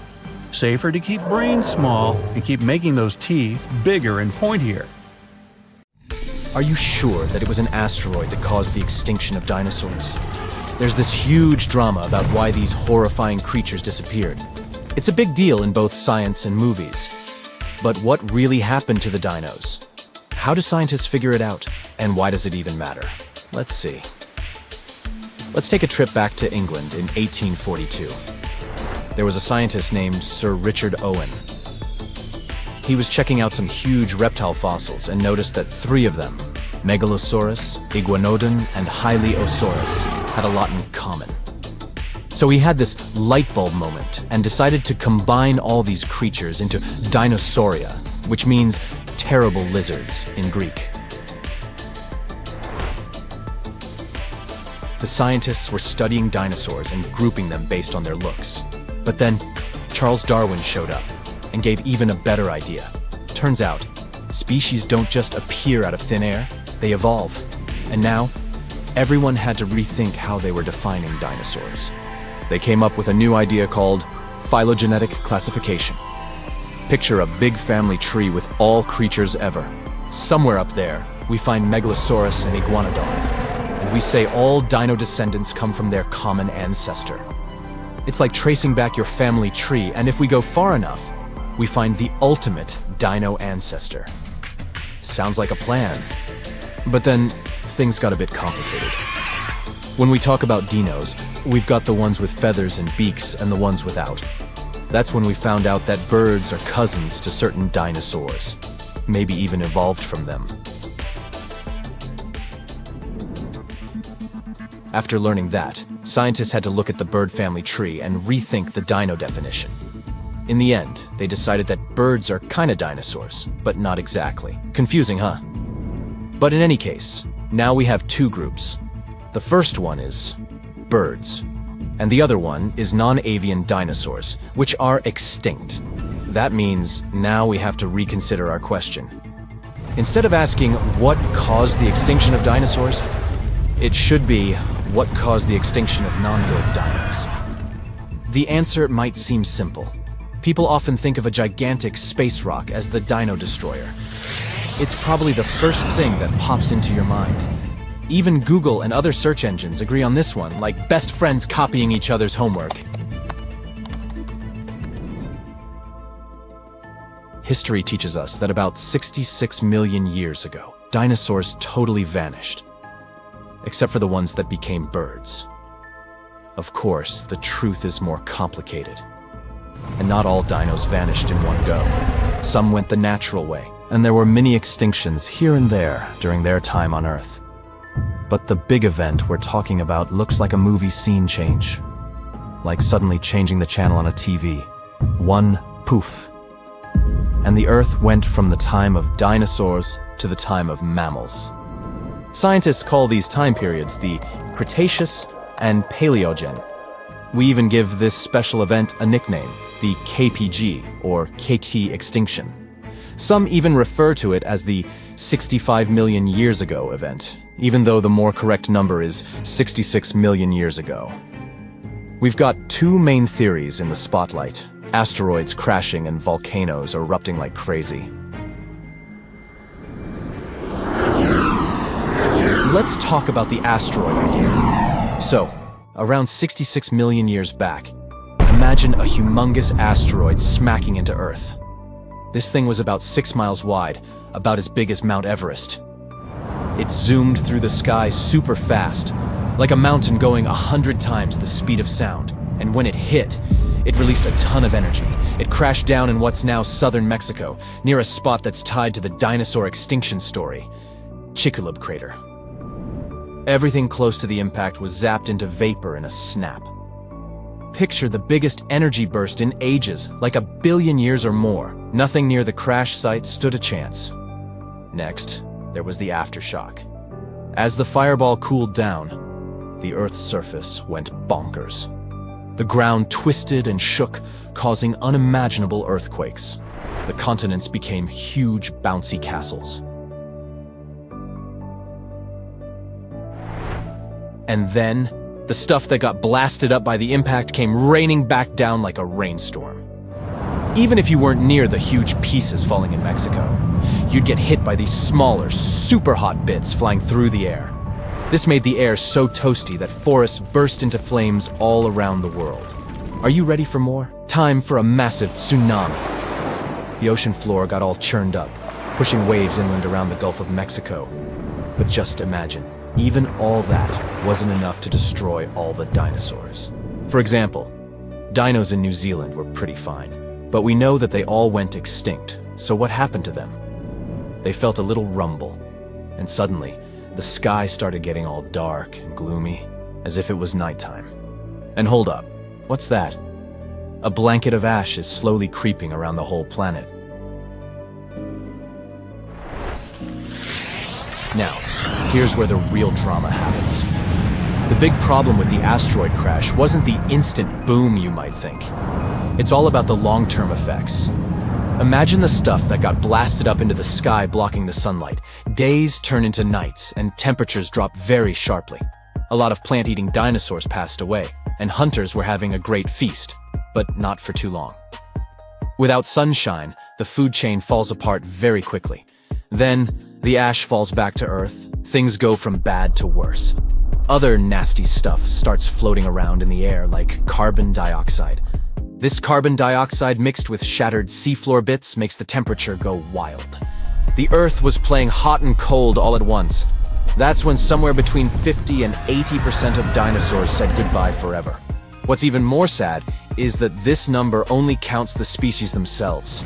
If we look at the number of individual animal lives lost, it's even higher.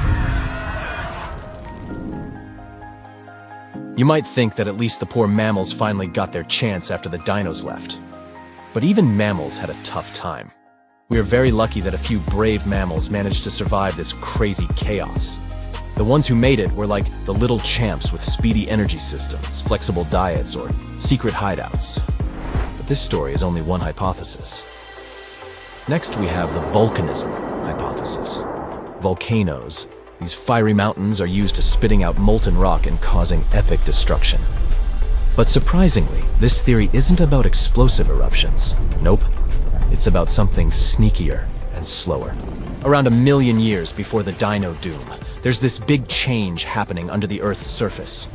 Way below where India's floating, a rock river starts forming, heating things up. And then, India gets hit hard.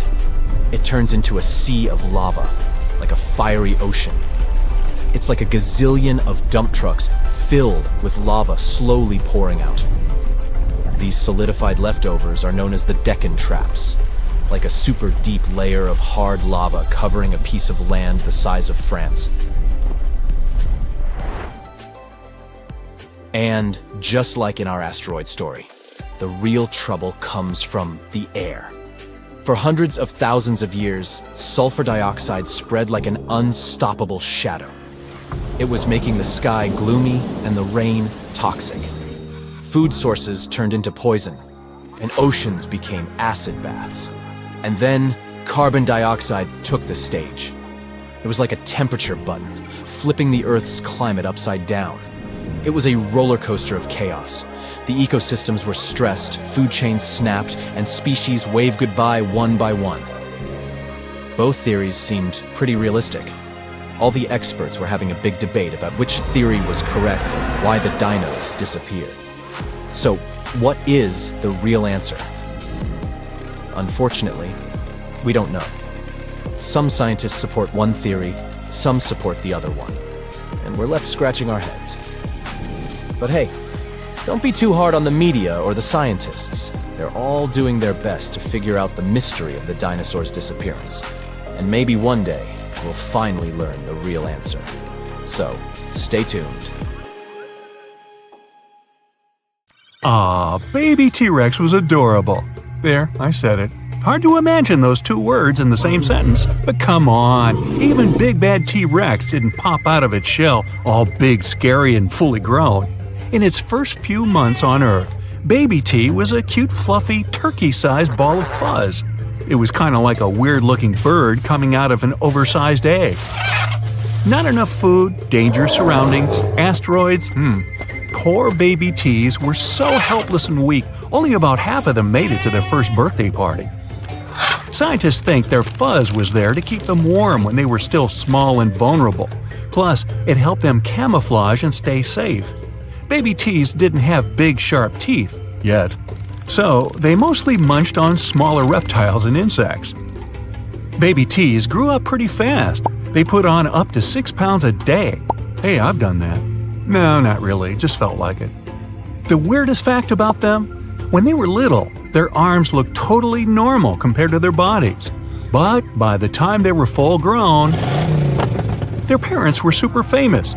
Plastered all over t-shirts, that would be a T-Rex t-shirt, movies, and the greatest Halloween costume ever, in my humble opinion. But the T-Rex we know and love didn't really exist. First of all, speed. They weren't really that fast. In the movies, you could never get away from them, even if the path was clear and you were in a pretty decent car. Early predictions were that T-Rexes could run somewhere between 10 and 30 miles an hour, which is whoa. But recent research shows they could only reach around 12 miles per hour. Anything more than that would have shattered their massive bones. So relax. After a couple months of training, even the most dedicated couch potato could get away from the sharp teeth of this guy. And what about our good friend Stegosaurus? It lived around 150 million years ago, so it didn't even get the chance to meet those cute baby T's. They appeared much later. We all recognize this dinosaur. It's the one with those ridiculous upright plates on its back.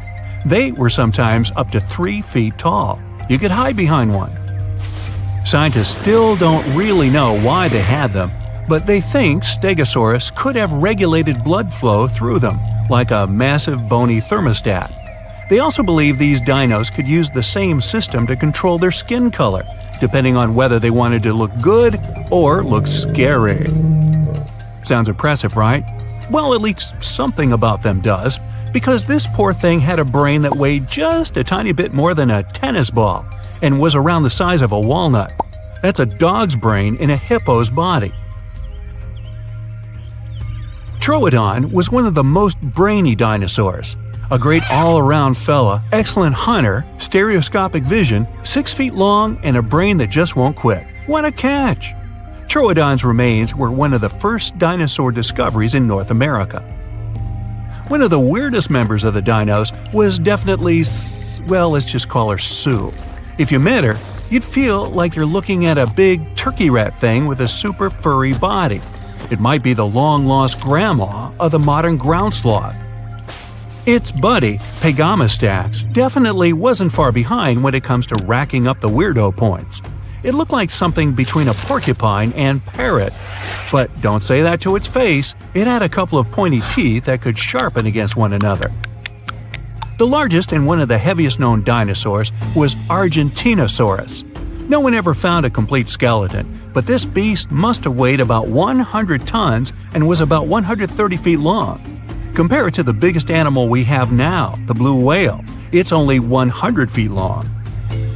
When someone says dinosaur, you probably imagine some big-as-a-building beast that could use a tree as a toothpick.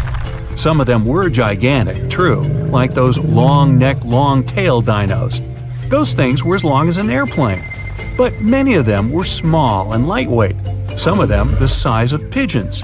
The smallest dinosaur skeleton ever found was a tiny mouse lizard. Some dinosaurs had tails that were more than 45 feet long. That way, it was easier for them to keep their balance when running. But they didn't drag their tail along the ground. Dinosaurs kept pretty active and were quite fast, so they kept their tails in the air most of the time. Even though that naughty asteroid wiped most of them out, a lot of dino DNA stuck around and morphed into animals we know today, like birds. The first time anyone even thought of linking the two together was after they discovered a primitive bird in Germany, sehr gut. Later, researchers classified two groups of dinosaurs, depending on what kind of hips they had. The first group looked pretty familiar. They had lizard-like hips. The second group had bird-like hips.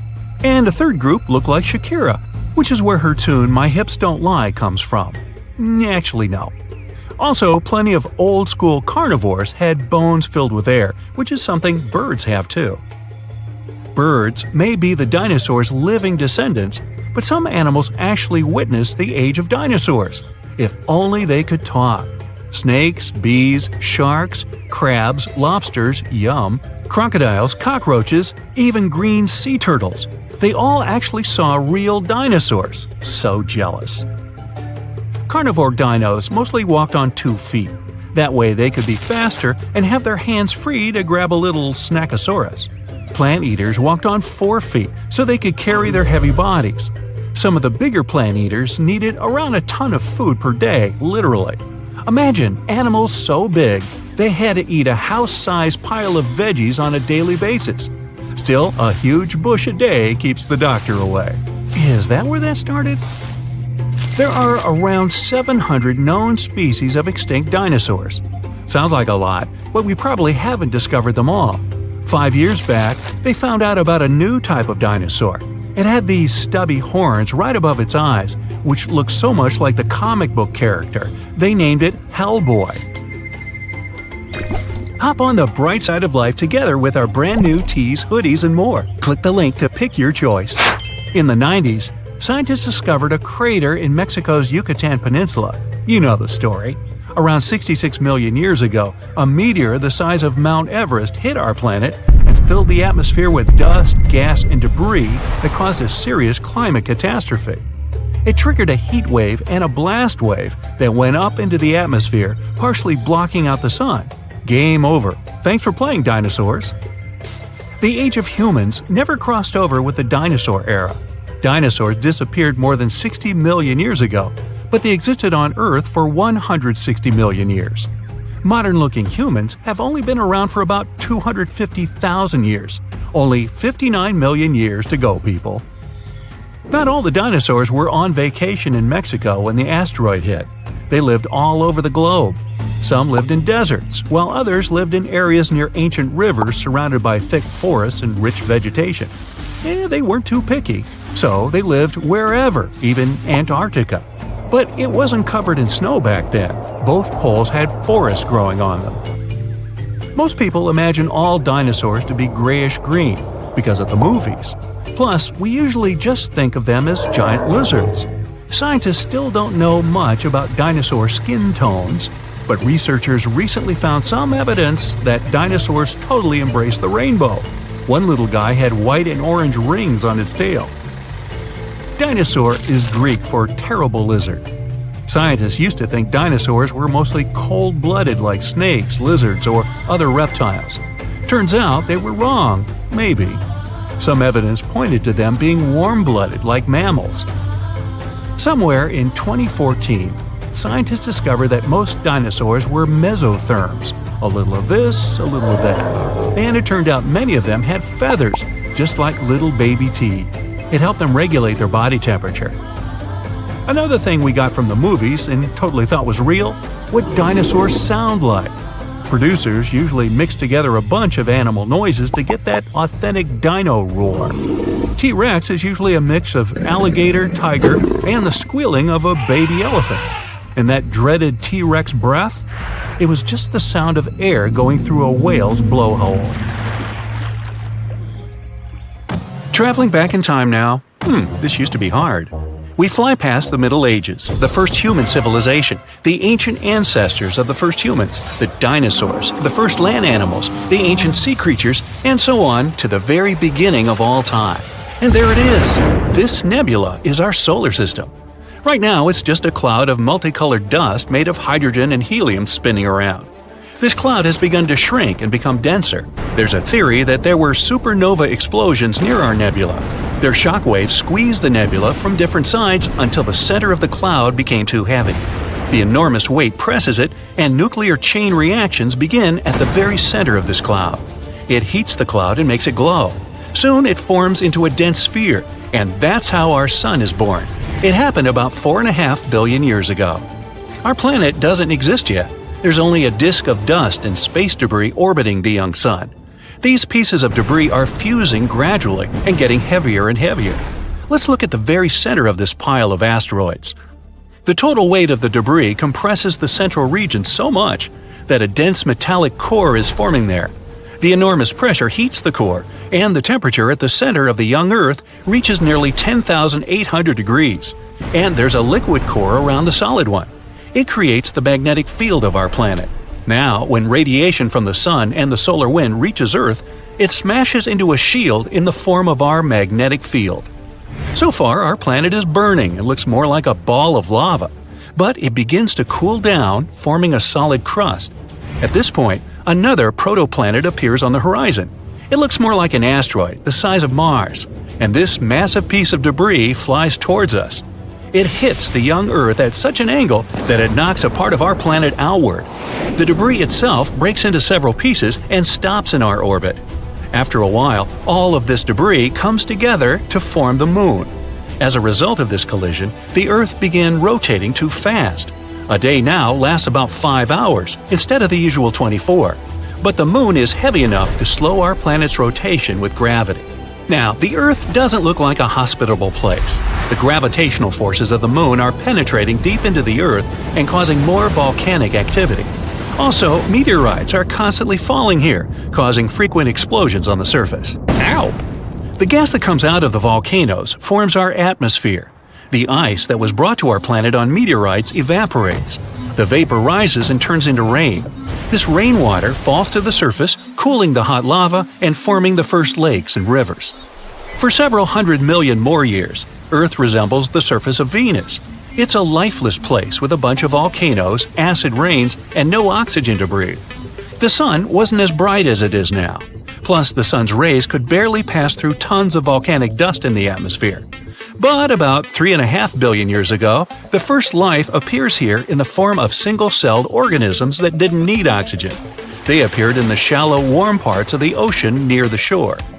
These bacteria reigned on Earth for nearly 2 billion years throughout the Archean eon. They left stromatolites. These are stone pillars at the bottom of shallow, warm water. They're the product of simple organisms and bacteria. These bacteria evolved until they learned photosynthesis. Bacteria began to produce oxygen by absorbing the energy of sunlight. At first, this oxygen was spent on oxidizing rocks, but then excess oxygen began to fill the atmosphere. Plus, at this time, the first algae appeared, which also produced oxygen. This event is called the Great Oxidation Event, good name, which caused almost all living organisms to disappear from the face of the Earth. For simple organisms, oxygen was toxic, and the remains of bacteria and microorganisms sank to the bottom of the ocean. Many millions of years later, these remains will be recycled, and under the tremendous pressure of water and the Earth's crust, they will turn into oil. The Archean eon ended with this catastrophe about 2.5 billion years ago. At the same time, continents were forming on Earth, which would later drift through the world's oceans like puzzles and form a supercontinent. But for now, methane and carbon dioxide still make up most of the atmosphere. They cause the greenhouse effect and the rising temperatures on Earth. But the emergence of oxygen stops the greenhouse effect, and the temperature on our planet drops. An ice age, the so-called Huronian glaciation, which lasted from 2.4 to 2.1 billion years ago, begins. Scientists speculate that our planet was almost completely covered in ice at that time, even on the hot equator. A huge change when you consider that 2 billion years ago, our planet was like a ball and lava, but now it's like a block of ice. Earth, during the Huronian glaciation, was more like Jupiter's satellite Europa. There, too, is a thick crust of ice, under which there's a liquid ocean heated by the core. The evolution of the Sun saved our planet. Since its birth 4.5 billion years ago, it's been getting bigger and hotter. So, after 300 million years of an ice age, the Earth began to warm up. But almost all life there had been wiped out, and evolution has to start all over again. About 1 billion years ago, all of the continents of our planet were assembled into one hypothesized supercontinent, Rodinia, and all the oceans made up one colossal ocean of Miravia. 750 million years ago, that continent broke apart and huge chunks of land began drifting across the planet. Complex plants and multicellular organisms appeared just at this time. Algae, sponges, and fungi weren't the only inhabitants of the ocean. This is Sprigina. They're a kind of worms the size of a human finger. We have remains of these animals that are at least about 550 million years old. 541 million years ago, the Phanerozoic Eon began.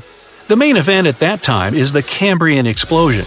Life began to blossom on Earth, and a great variety of living organisms appeared. Mollusks and echinoderms like starfish and sea urchins appeared.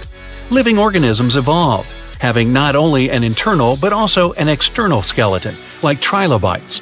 Some of these things could reach nearly 3 feet in length. Their protective shells suggest that there were predators in the ocean. A food chain started forming at that time. At the same moment, the drifting continents fused again. This supercontinent has a different shape and is called Pannotia. Later, these continents drifted apart again and began to collide with each other. This led to the formation of mountain ranges. Then the continents met for the last time and formed the giant supercontinent Pangaea about 335 million years ago. Here we can already see the outline of the modern continents of Africa, North and South America, Australia, and Eurasia. One of the largest sea creatures ever, the Dinocheirus, appeared. Some individuals could be as long as a school bus and weigh as much as a large SUV. The land had a hot and humid climate. It encouraged ferns and other plants to grow faster. Some of them could reach the height of a 3-story building. And for the first time in Earth's history, some animals leave the ocean and go on lands, such as L. generpeton and Ichthyostega. Anyway, at first, they live only on the coast because their skin wasn't adapted to the constant sunlight. In addition, they experience breathing problems. The first animals on land had both gills and lungs, but the lungs were underdeveloped, so they had to return to the water. Millions of years later, these animals evolved into more advanced amphibians. Though they were no bigger than ordinary lizards, they could already live fully on land. But this blossoming of life ended in a new ice age. Glaciers from the poles slowly crept toward the equator. Animals weren't prepared for this, and most of them didn't survive this extinction event. But 290 million years ago, evolution retook hold and more evolved land animals began to appear. Gradually, they increased in size, multiplied, and gave birth to a new species like Scutosaurus and Gorgonopsis. But this period didn't last long either. Only 40 million years later, as a result of unknown events, 95% of all living organisms on Earth ceased to exist. It could have been caused by a giant meteorite or by increased volcanic activity. Also, one hypothesis says it could have been the release of methane from the bottom of the ocean. The Mesozoic era began after this extinction. This is where the dinosaurs, as we know them, appeared and started a new page in Earth's history. The problem with that asteroid that destroyed dinosaurs was not that it fell, but where it fell. This colossal space rock found the worst place where it could land. Also, the angle at which it hit the ground was the most unfortunate. If it had fallen vertically, there would have been less destruction. But it fell at such an angle that it threw a huge amount of dust into the air. After the disaster occurred, tons of soot started burning. 65 million years ago, only 13% of Earth's surface contained the right amount of sulfur and oil needed to form a colossal amount of soot. If the asteroid had fallen on the other 87% of the territory, dinosaurs could still be living today, but it hit the worst place and lifted 1 million tons of burning material into the sky. A cloud of incandescent particles covered the sky and set off on a journey across the mainland. Then, these particles settled on the ground and caused large-scale fires. Trees were burning and sending more soot into the sky. But the asteroid collided not only with rocks, it fell on the coast in a place where the seabed was filled with sulfate. As a result of the collision, it started burning, which caused the release of sulfuric acid into the atmosphere. The air became poisoned. It seems the dinosaurs didn't stand a chance. And now, let's imagine the asteroid falling in another place, somewhere in the middle of the ocean. Huge waves flooded part of the land, but almost all kinds of dinosaurs survived. Or even better, the rock could have fallen somewhere in the desert and left behind a giant crater. That's all. Yes, several dinosaurs passing by wouldn't have survived the collision, but the situation wouldn't have been so critical in general. So, giant lizards remain dominant on our planet.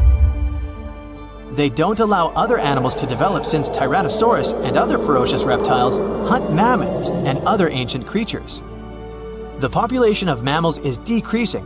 Velociraptors are fighting for territories with saber-toothed tigers and giant bears. A struggle for survival between dinosaurs and other animals begins. Then, the Ice Age comes, and some reptiles don't survive. Then, new players enter the field. Those are humans' early ancestors. Living side by side with dinosaurs is difficult. Lizards attack settlements and caves, so people have to build high walls for protection. By the way, the Tyrannosaurus poses less danger to people than you might have thought. According to the latest research, many creatures were able to run away from this monster. Yes, you probably saw how easily they caught up with cars in the movies, but it wouldn't be as scary in reality. Paleontologists and biologists have analyzed the strength of dino's bones and found out that the creature couldn't reach high speeds. The maximum it was capable of was running twice as slow as a field athlete. Thousands of years have passed. People have learned to live with dinosaurs. They've even managed to tame some lizards. They've domesticated herbivorous dinosaurs to develop agriculture. Triceratopses and bulls now plow fields together. Imagine farms swarming with diplodocuses or brachiosauruses. People climb their long necks and pick fruit from high trees. Stegosauruses protect pastures from wolves and velociraptors. Dinosaurs with shells, such as ankylosauruses, help people across deserts. They, along with camels and donkeys, carry heavy loads. People share the planet with ancient lizards and live in harmony. The situation in the seas and oceans is much worse. Sea reptiles attack wooden ships and catch all the fish. Imagine that you're sailing to another continent with tons of grain, fabrics, fur, and other goods. And then a giant mosasaur appears on the horizon. It's one of the most powerful sea lizards. A great white shark looks like a small fish next to it. The creature could easily defeat a megalodon. And then it comes across a wooden ship. It bites into the deck and pulls the whole boat underwater. Water dinosaurs are the main obstacle to communication between countries. This slows the progress down for 100 years. People built metal ships to withstand the attacks of the mosasaur. And finally, they managed to establish sea connections. A similar problem occurs when the first planes take off into the sky. Imagine you're flying on a passenger Boeing. You look out of the window and see a pterodactyl. Wait, it's impossible. These winged lizards aren't so fast, but they can catch up with a helicopter or some old biplanes. This poses a serious threat to flights, so people install sound protection systems on board each aircraft. Pterodactyls hear irritating ultrasound from a distance and fly as far away from it as possible. People equip submarines and ships with the same sound shields. Then, after people have learned how to defend themselves from dinosaurs, another problem appears. Lizards are the kings of wildlife, so they displace all other animal species. Dinosaurs run across African savannas, and lizards with fur live in cold winter forests. Lions, wolves, and bears are not the rulers of the wild. Rhinos fight with Parasaurolophuses. Stegosauruses attack hippos and take away their territories. Venomous dinosaurs live in jungles. Lizards that can climb trees scare monkeys. Imagine a reptilian ape jumping from one branch to another. To save regular animals from extinction, people have to control the population of predatory reptiles. Huge parks and nature reserves appear in all countries. People transport dinosaurs there and separate them from other wildlife. Dinosaurs seem to be completely under control. When the danger caused by giant reptiles passes, people begin to breed smaller, harmless lizards. Someone buys a chameleon, and someone keeps a Microceratus at home. There are dinosaur exhibitions. People take these creatures for a walk as if they were dogs. Some people take selfies with reptiles, go shopping, and sit in cafes with small lizards. Dinosaurs aren't formidable now. They're kinda cute. People ride horses, camels, Parasaurolophuses, and Pachycephalosauruses. Of course, many have tried to tame velociraptors, but failed. Those are dangerous reptiles and they don't know how to obey. Taming them is almost as difficult as taming an alligator. But dogs and cats are still more popular because they're more intelligent. The brain of a dinosaur is almost the same as that of a chicken. But who knows, if they had lived to this day, perhaps they would have evolved into smarter creatures. Just imagine if dinos were intelligent. In this case, people would have a big problem. Some scientists think that even if a meteorite hadn't destroyed the dinosaurs, they wouldn't have survived to this day. They needed to carry their own colossal weight at all times. It was an enormous load on their bones and joints. Most dinosaurs wouldn't have been able to survive the Ice Age with such characteristics, but smaller lizards might have succeeded. Fast and agile dinosaurs, such as velociraptors and Pachycephalosauruses, would have survived, but in what form? Could dinosaurs have already evolved into something else? Look at the good old chicken. Many scientists believe it's a direct descendant of the formidable Tyrannosaurus. Somewhere deep inside the bird's DNA, there are genes that the dinosaur had. Yep, it's hard to believe, but look at the chicken's body structure and how it walks. Remove the plumage, cover the creature with scales, and give it toothy jaws instead of a beak. And now, you have a mini T-Rex in the coop.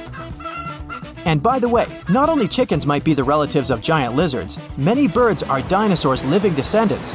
Surprisingly, alligators, snakes, crocodiles, and monitor lizards are not as close to ancient reptiles as pelicans, storks, and other flying creatures. Over millions of years of evolution, the paws of dinosaurs turned into wings, and toothy elongated jaws ended up as beaks. The genetics of birds is the key to understanding dinosaurs. Pelicans are similar to pterodactyls, ostriches to velociraptors.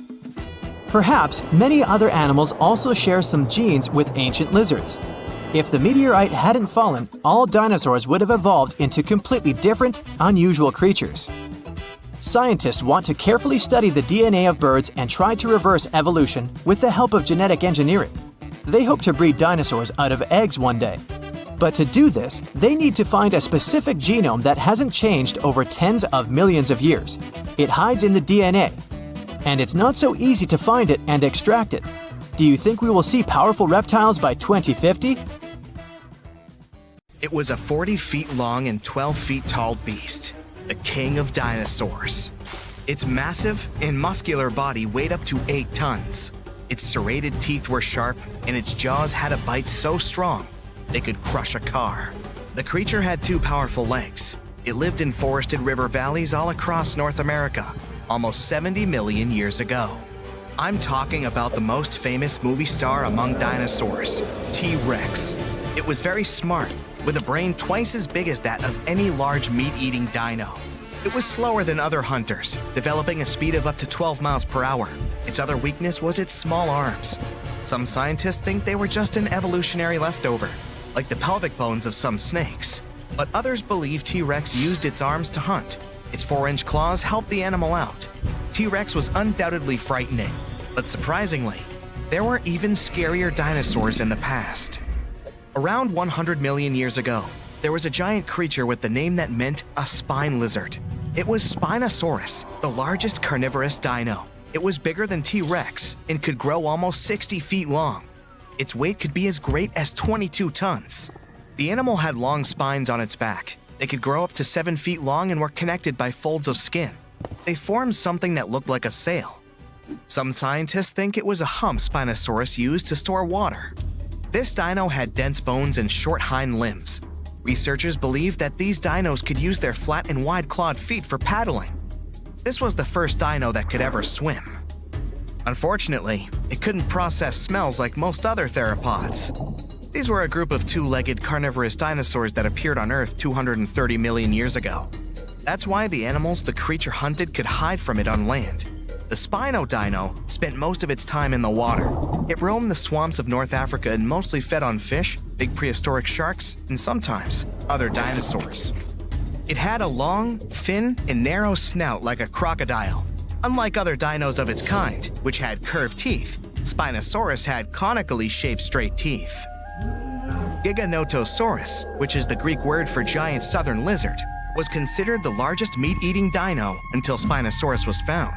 It lived around 100 million years ago in South America, around 30 million years before T-Rex appeared there.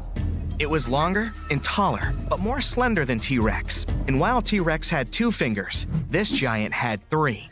It walked upright on its 2 big and very strong legs. Its tail was pointed and thin, which helped the creature make fast turns while running and keep its balance. The animal could move at a speed of up to 31 miles per hour. T-Rex's maximum speed was 25 miles per hour at the most. Any faster than that, and the giant could lose its balance and fall over. Giganotosaurus had 2 arms with sharp claws. It was mostly an opportunistic meat-eater feeding on everything it found on its way.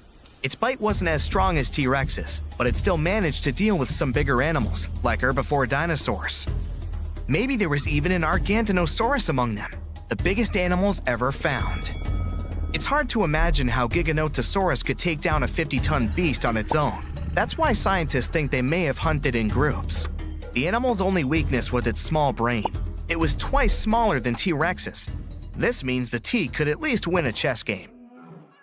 Big retractable sickle-shaped claws in the creature's feet are great for cutting. Ladies and gentlemen, welcome Utahraptor. That's a mini T-Rex that lived 125 million years ago. If a big T-Rex was coming for you, you could hide under a rock or some other place where it wouldn't be able to reach you. But there would be no place where its mini version couldn't follow you. Discovered in Utah, strong, toothy, and armored with huge claws, more than 9 inches long, an adult Utahraptor was 20 feet long and 5 feet tall at the hip. These creatures were covered in feathers. This is why fully grown animals look like gigantic turkeys. The Utahraptor's main weakness was their size. They were a bit smaller than many other dinos, but these guys made up for that by hunting in packs. Allosaurus, which means a different lizard in Greek, was a massive carnivore reaching 40 feet in length and weighing 2 tons. It roamed the Earth around 150 million years ago. Similar to T-Rex, this dino had strong back legs and a large snout. Its mouth was full of sharp teeth. The animal easily lost them when eating, but they usually grew back. Allosaurus was already fully grown by the age of 15, and its lifespan was around 28 years. The creature had a short neck and a long, narrow skull, disproportionately big compared to the rest of its body. This dino also had a pair of horns above its eyes and ridges along the top of its nasal bones leading to those horns. Allosaurus chased big herbivore dinosaurs. When several Allosauruses gathered in a group, they could take down even such colossal creatures as Apatosaurus. But scientists still doubt if they could cooperate, because these dinos were generally not too friendly toward one another. Some of the animal's bones had an hourglass shape, which made them lighter and reduced their strength. They were similar to the hollow bones modern birds have. Another weakness of this dino was its bite. It was less powerful than that of some modern animals, like lions, alligators, or leopards. Scientists think Allosaurus may have used its skull as a hatchet. The Dinosaurus was one of the freakiest dinos out there. It lived 100 to 60 million years ago. It had a very small head and bizarre feet with 4 toes, unlike their ancestors that had 3. Its body was covered with feathers. This weirdo had the longest claws scientists have ever recorded. They were 3 feet long each. These claws were curved and sharp. The dino used them to collect plants for lunch. Scientists are still not sure if this creature was a herbivore or carnivore, or both. The dino had a long neck. There were no teeth in its upper jaw. Its wrist bones were like the ones modern birds have. The Dinosaurus might have evolved from a meat-eating to plant-eating animal throughout time. Unfortunately, in comparison with meat-eaters, herbivore dinosaurs were much weaker, and still, those claws could make its enemies think twice. High-spined lizard, or a Crocanthosaurus, lived 110 million years ago. It was 2 feet shorter than T-Rex but had a similar body structure.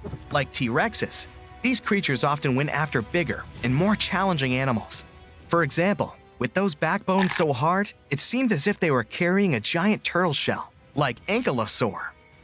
The high-spined lizard was very territorial. It had a brain shaped like the letter S and an excellent sense of smell. What made a Crocanthosaurus vulnerable was its small arms. And still, the creature used them to hunt other animals surprisingly well. The dino pulled its catch close to its torso, which was like a hug you wouldn't be able to escape from. Diplodocus lived 150 million years ago. The 90-foot-long creature was possibly the longest dinosaur ever. Its tail, which could reach 46 feet in length, was the longest tail of any animal ever. And its neck was more than 20 feet long. The underside of the dino's tail had 2 rows of bones, which made the creature even stronger and more mobile. Diplodocus didn't look scary, long-necked, gentle, peacefully munching on plants, until it used its tail like a whip, making even the scariest meat-eaters back away. This tail was the center of the dino's mass, which was why Diplodocus could move very quickly. Scientists first thought, this is a lizard-like animal, but its posture was more like that of an elephant. Plus, Diplodocus had nasal openings on its forehead. The dino's weakness was its small teeth and weak force bite. Quetzalcoatlus was the biggest flying animal ever. It lived 70 million years ago and controlled the skies of North America. It was a toothy, pin-headed creature with a blunt snout. It was as tall as a giraffe and weighed 550 pounds.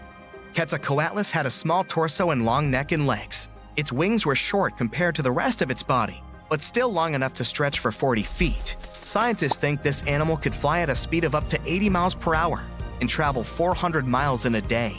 This dino was weaker than, let's say, T-Rex or most other carnivores of that time, but it had powerful muscles, which helped the animal rise into the air in the blink of an eye. So, theoretically, humans can survive an asteroid that has the potential to destroy entire planets. It won't be a walk in the park, though.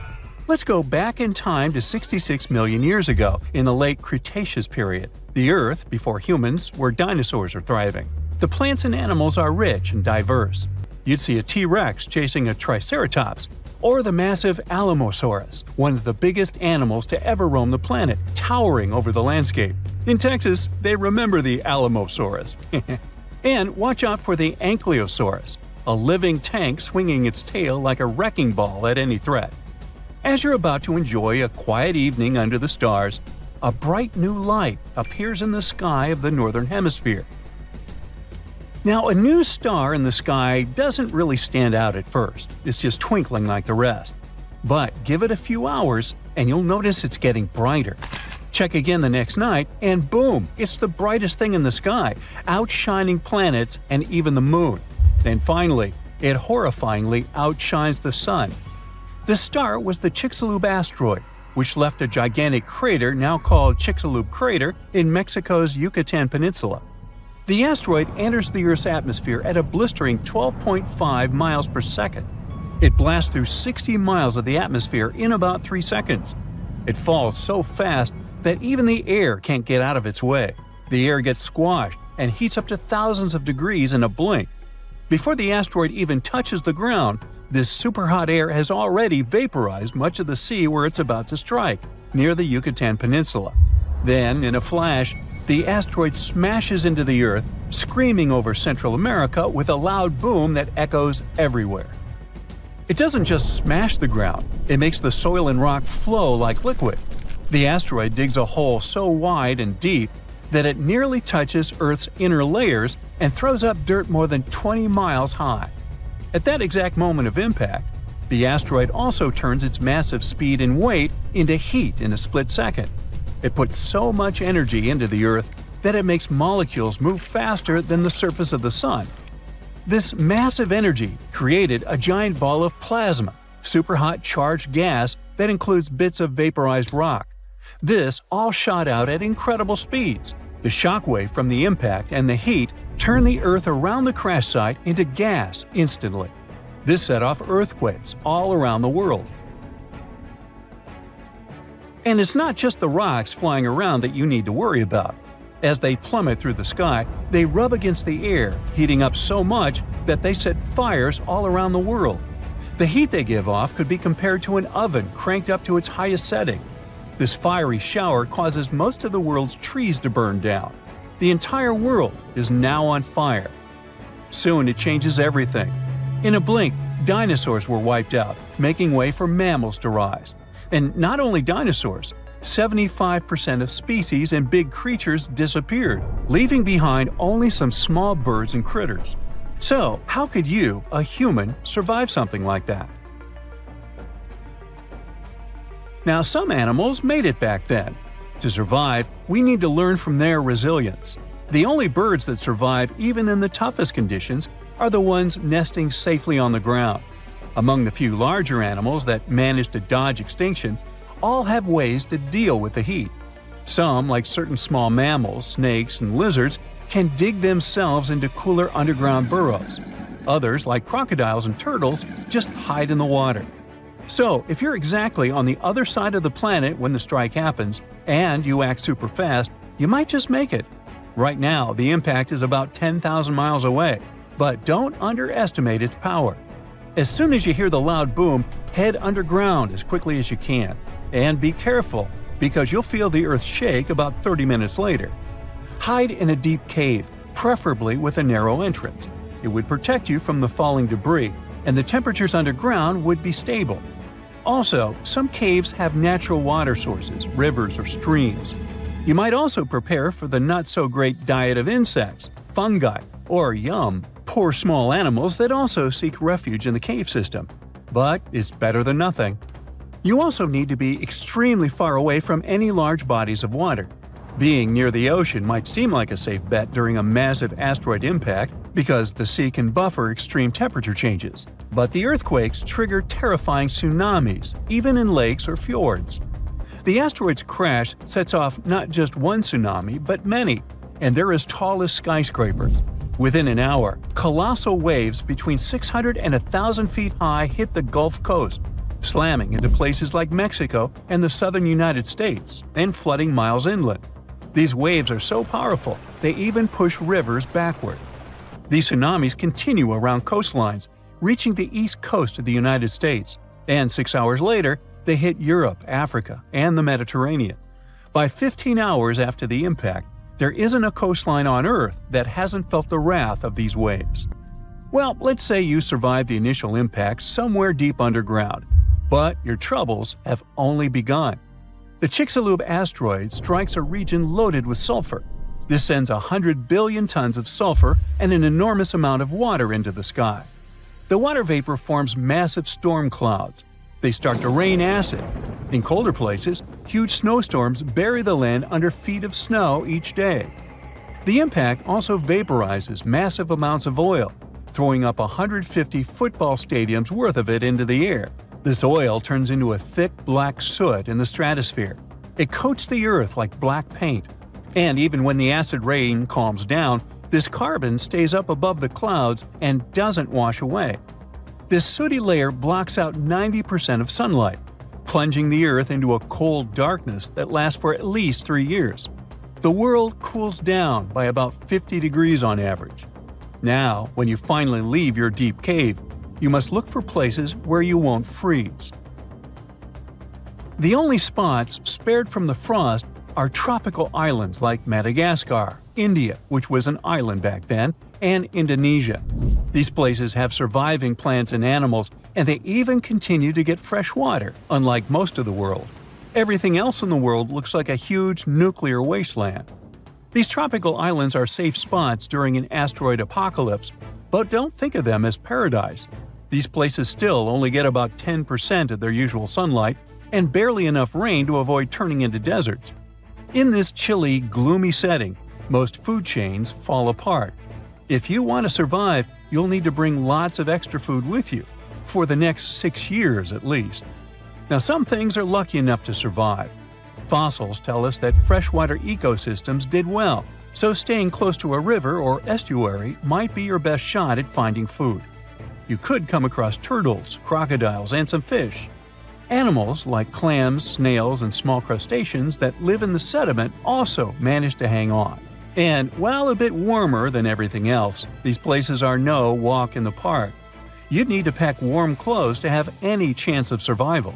Now, if we add all this together, the best spot for surviving the Chicxulub asteroid would be Indonesia. It's a mountainous, tropical country that consists of several islands. There, you'll find bearable temperatures, a bit of rainwater, and a deep cave for shelter. This could protect you from the falling tektites, the intense heat, and even help you find something to eat in the rivers and lakes. But if you stumble upon any shrew-like creatures while scavenging for food, time traveler, please let them be. It's not clear how many survived the Chicxulub impact, and eating one could have unforeseen effects on the future of humanity. Like, don't eat your great-great-great-great-great-great-grandfather, right?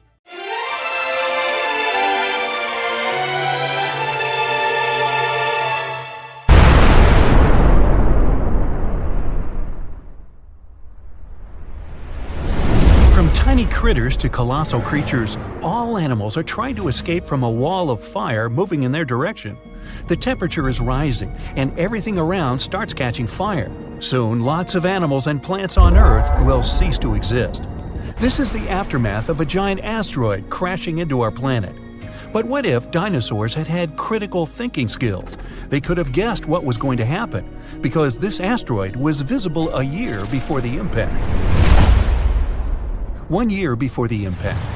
With no city lights, all bright spots in the sky are stars. Some of them are planets reflecting the light coming from the sun, like Mars. But one of these dots is the asteroid. Later, it's going to be known as Chicxulub impactor. It got this name because of the region of modern-day Mexico where it fell.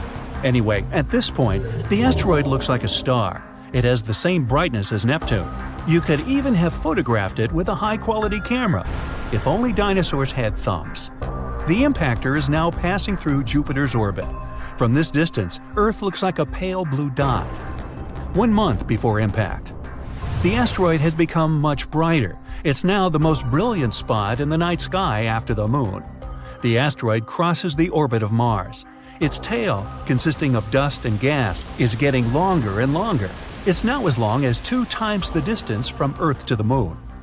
1 week before the impact. The intruder's tail is now 5 times the distance from the Earth to the Moon, but the dinosaurs can't appreciate its beauty. To them, it's just another bright dot in the night sky. If this asteroid were flying toward Earth right now, scientists could pinpoint the exact location of its impact within a mile. Then we would evacuate people from the impact area and avoid a major catastrophe. 1 day before the impact. The Chicxulub impactor now holds first place among the brightest objects in the sky. The light surrounding it, called the halo, seems even bigger than the Moon itself. The asteroid is now passing through the Moon's orbit. It looks like a bright spot that leaves an ashy trail behind it. 1 hour before the impact. The light from the Chicxulub impactor is brighter than the full Moon, and its movement can be seen with the unaided eye. Nights on Earth aren't dark anymore. Only now, dinosaurs begin to feel anxious. All animals on Earth start to seek shelter. 10 minutes before the impact. The asteroid is now passing through Earth's orbit. Thousands of small fragments from its tail begin to fall on the planet. It looks like a meteor shower. So far, these fragments are too small. They all burn up in the atmosphere before reaching the surface of the planet. The asteroid is approaching South America. If someone was looking at it from Europe, it looked like a sunset. The bright dot of the Chicxulub impactor is falling behind the horizon.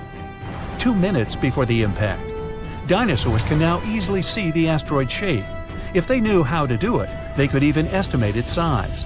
It's a bit more than 6 miles across, which means it's almost the size of Manhattan Island, and the giant's weight is 15 plus 15 zeros pounds.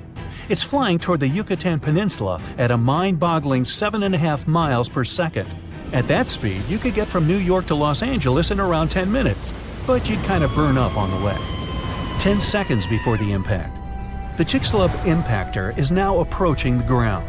A few more feet and bam! The night sky suddenly turns white. The flash is so bright that the sun isn't visible at this point. The asteroid's entry causes a powerful blast that can be heard on the other side of the world. The huge asteroid begins to burn because of friction with the air. It heats up and splits into many pieces. These pieces shower on Earth. After a few seconds, the largest part of the meteorite hits the ground. Its mass and speed provide the Chicxulub impactor with an enormous amount of energy. In the next moment, a super powerful explosion shakes the ground. The blast wave from the meteorite begins to spread out from the impact site. It rips out huge chunks of soil and trees and then pushes them to the ground like dominoes. The temperature of the blast wave is so high that everything around the impact site catches fire. The energy released during the collision also penetrates deep into the planet. This causes the strongest earthquakes in our planet's history. They in turn generate tsunami waves as high as the Empire State Building. 5 minutes after the impact, the meteorite leaves behind a huge crater. It's as wide as Lake Huron and deep enough to fit inside 2.5 Mount Everests. Dinosaurs are running around in panic. They try to evacuate toward North America, but most of them don't make it through unfamiliar swampy territories. Another danger is the ongoing meteor shower. Hundreds of tons of ash and debris rise into the air. Heated up by high temperatures, they fall to Earth in the form of liquid lava. Ash and smoke fill the atmosphere and block the sun's rays. Earth plunges into darkness. For several more weeks, our planet will be totally dark. Acid rains will fall on its surface non-stop. There was a lot of sulfur in underground deposits on the Yucatan Peninsula. The energy of the explosion evaporated all this sulfur. Now it's cooling in the air, gathering in clouds, and dripping to the ground. Most animals survive the impact, but the mass extinction continues for many more months. The collision has plunged Earth into darkness, and this has wiped out most of the plants that fed on sunlight. The plant-eating dinosaurs have lost their main food source and begin to disappear. But plant-eating dinosaurs are the main diet of meat-eaters, and now dinosaurs like T-Rex have nothing to eat. Soon, they go extinct too. In other words, it wasn't a meteorite that wiped out dinosaurs, but hunger and climate change. Meteorites of this size fall once every 100 million years. It means that such an event might happen again. Will humans manage to survive this disaster? These days, we can look out far into space, and the appearance of an asteroid the size of the Chicxulub impactor won't be a surprise to astronomers. In general, asteroids that are more than 460 feet across are considered potentially dangerous. Anyway, if we know about the approaching space body, we'll be able to build shelters filled with food and water supplies. Once the asteroid is close enough, we can wait for the impact and its consequences inside. But when people come back to the surface, they'll see cities and towns torn down. Our planet will look like a lifeless desert. That's why we need another alternative, which is to prevent the impact. Here, we have many options depending on the size and material of the asteroid. According to NASA, the most effective way is a kinetic ramp.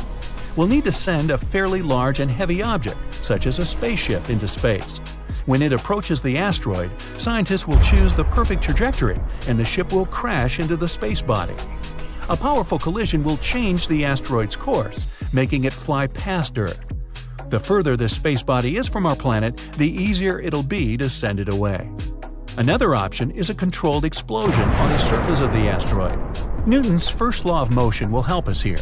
It says if a body is moving at a constant speed in a straight line, it will keep moving that way unless it is acted upon by a force. So, if we make a big enough explosion or force, the asteroid will shift its trajectory. How much it moves depends on the amount of force applied to it. We can also blast the asteroid right from inside. In this case, there will be no need to change its trajectory. Instead, we'll try to turn one huge hunk of rock into a bunch of smaller fragments. They will burn up in the atmosphere and do no harm to our planet. Another way is a gravity tug. Every heavy object has its own gravitational force and gravitational field.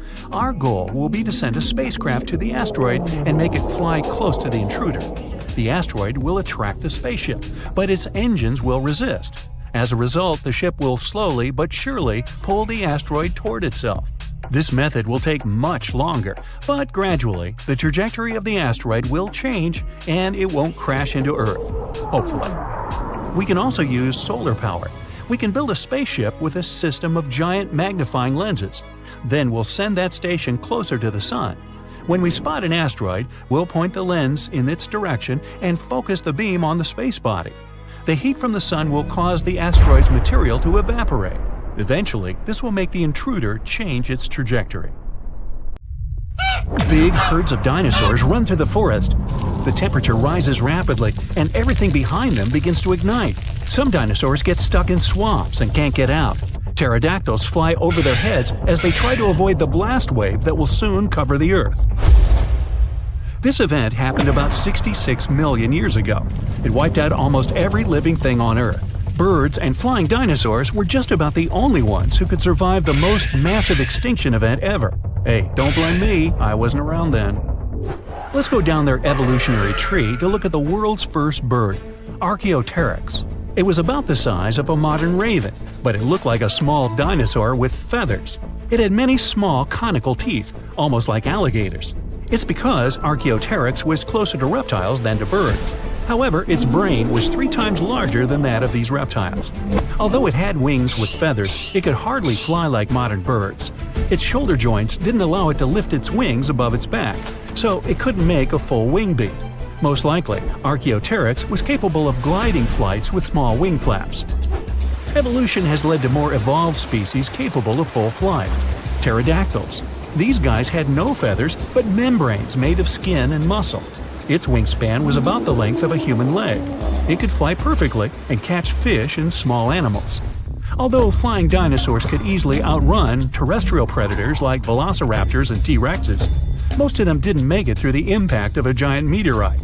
Let's look at this event step by step to see how they got to our time. 10 minutes before the meteorite crash.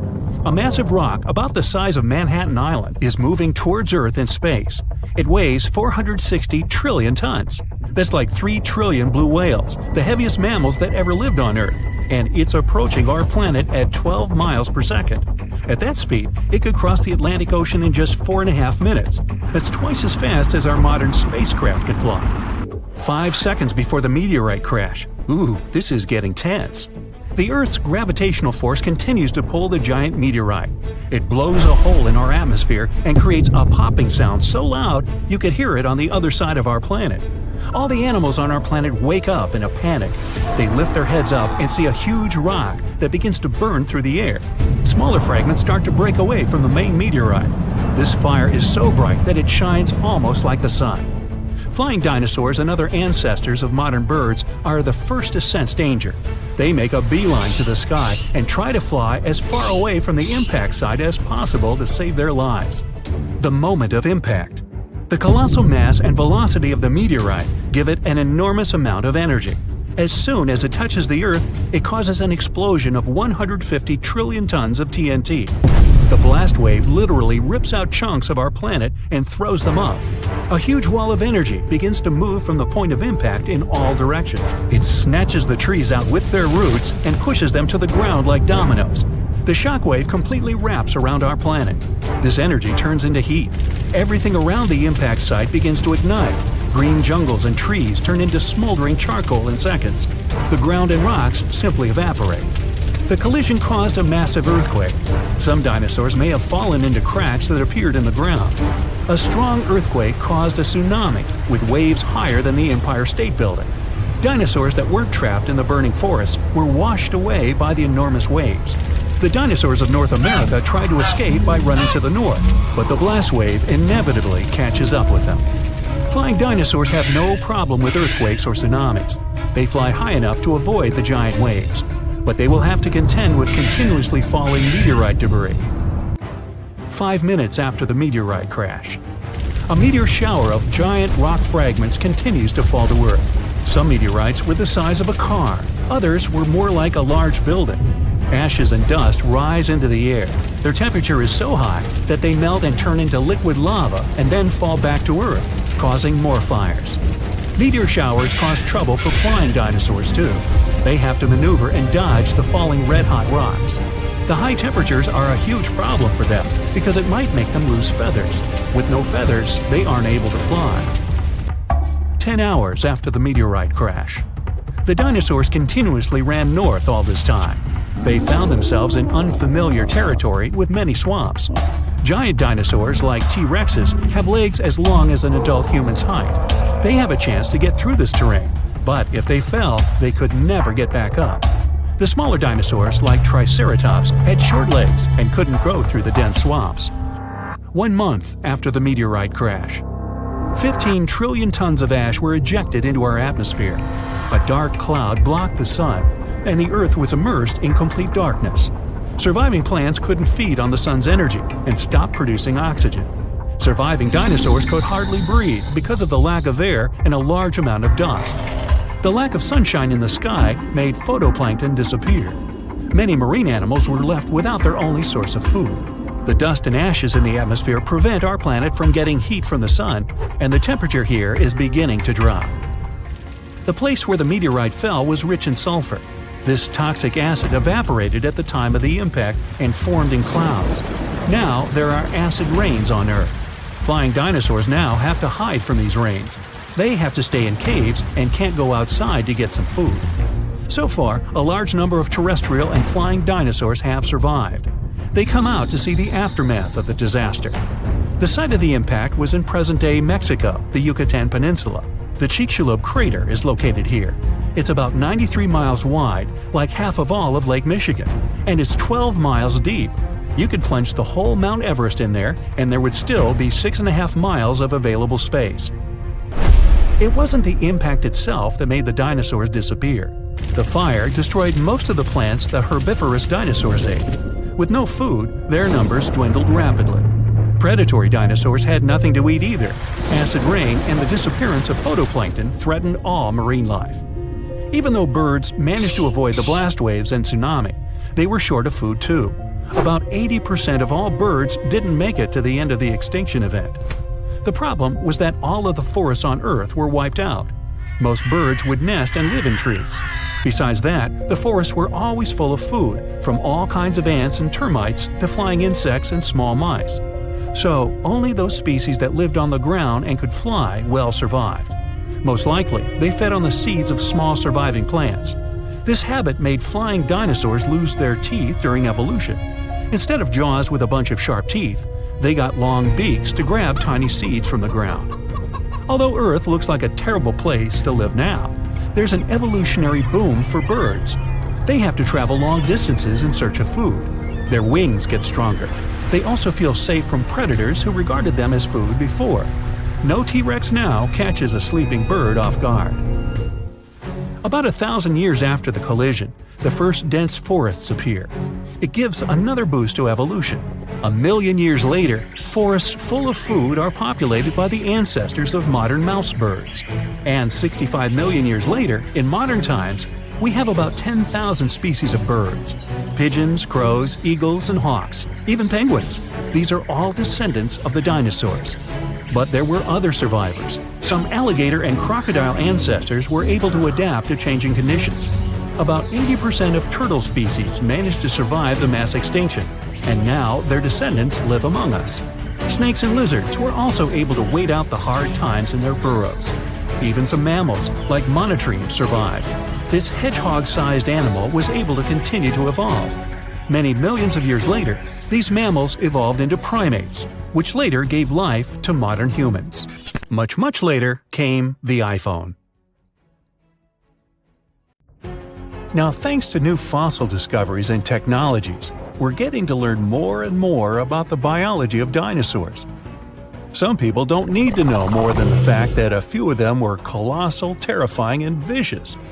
But for those of us that do, the use of comparative biology, pigment analysis, and powerful new X-rays have allowed us to gain insight into specific features, such as their colors, eating behaviors, and the shapes of their tongues. Yes, that's right, the shapes of their tongues, which, for a long period of time, was something of a mystery. This is because soft, fleshy dinosaur parts are hardly ever retained in fossil form.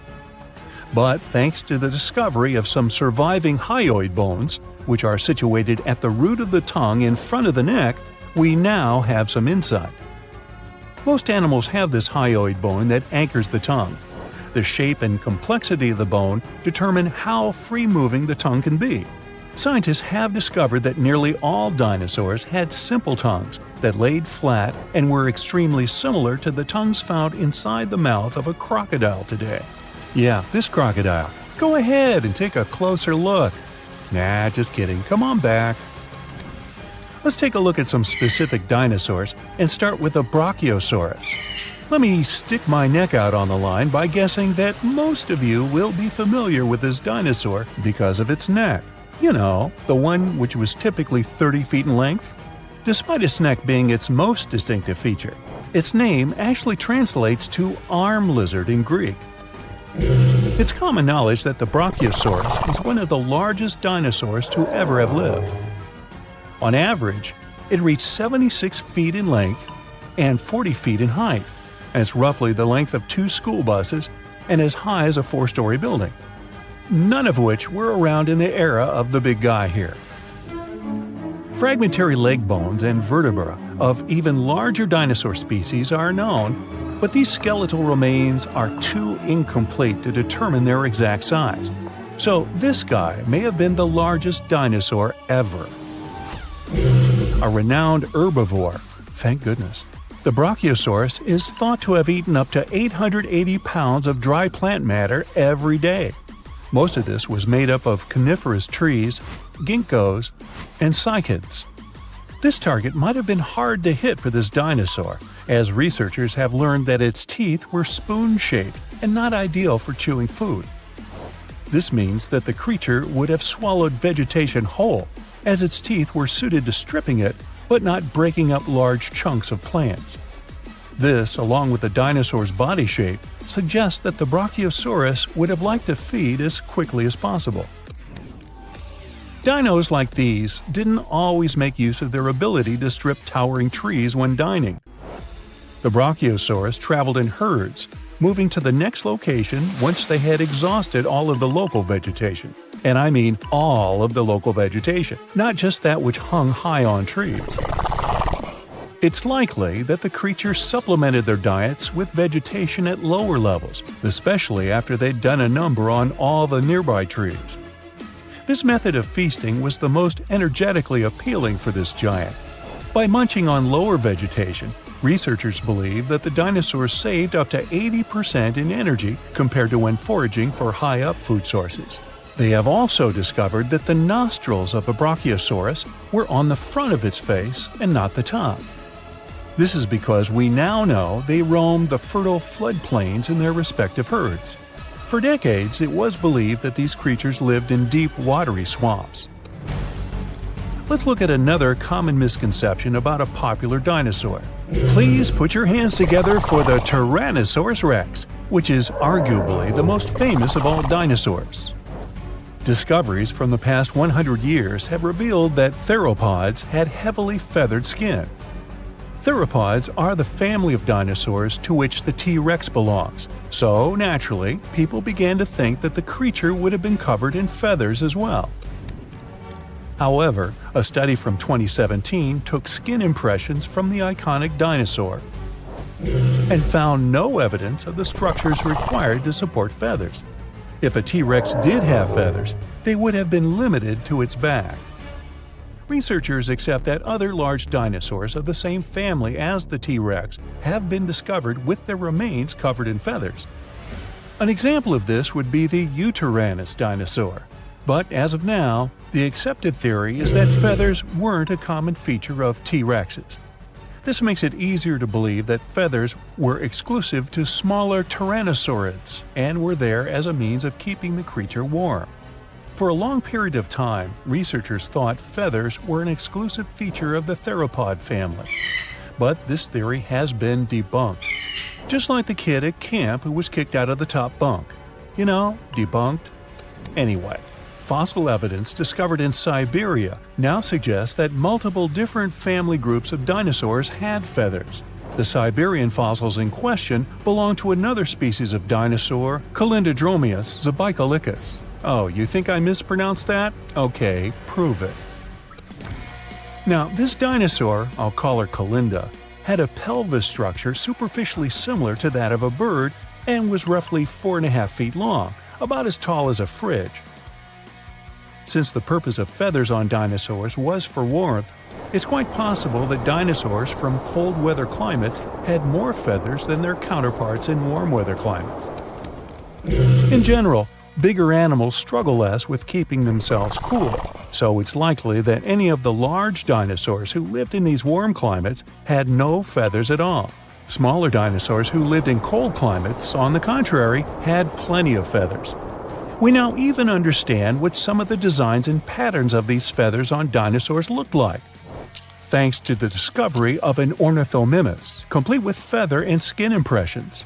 The name of this dinosaur is derived from Greek and actually translates to bird mimic.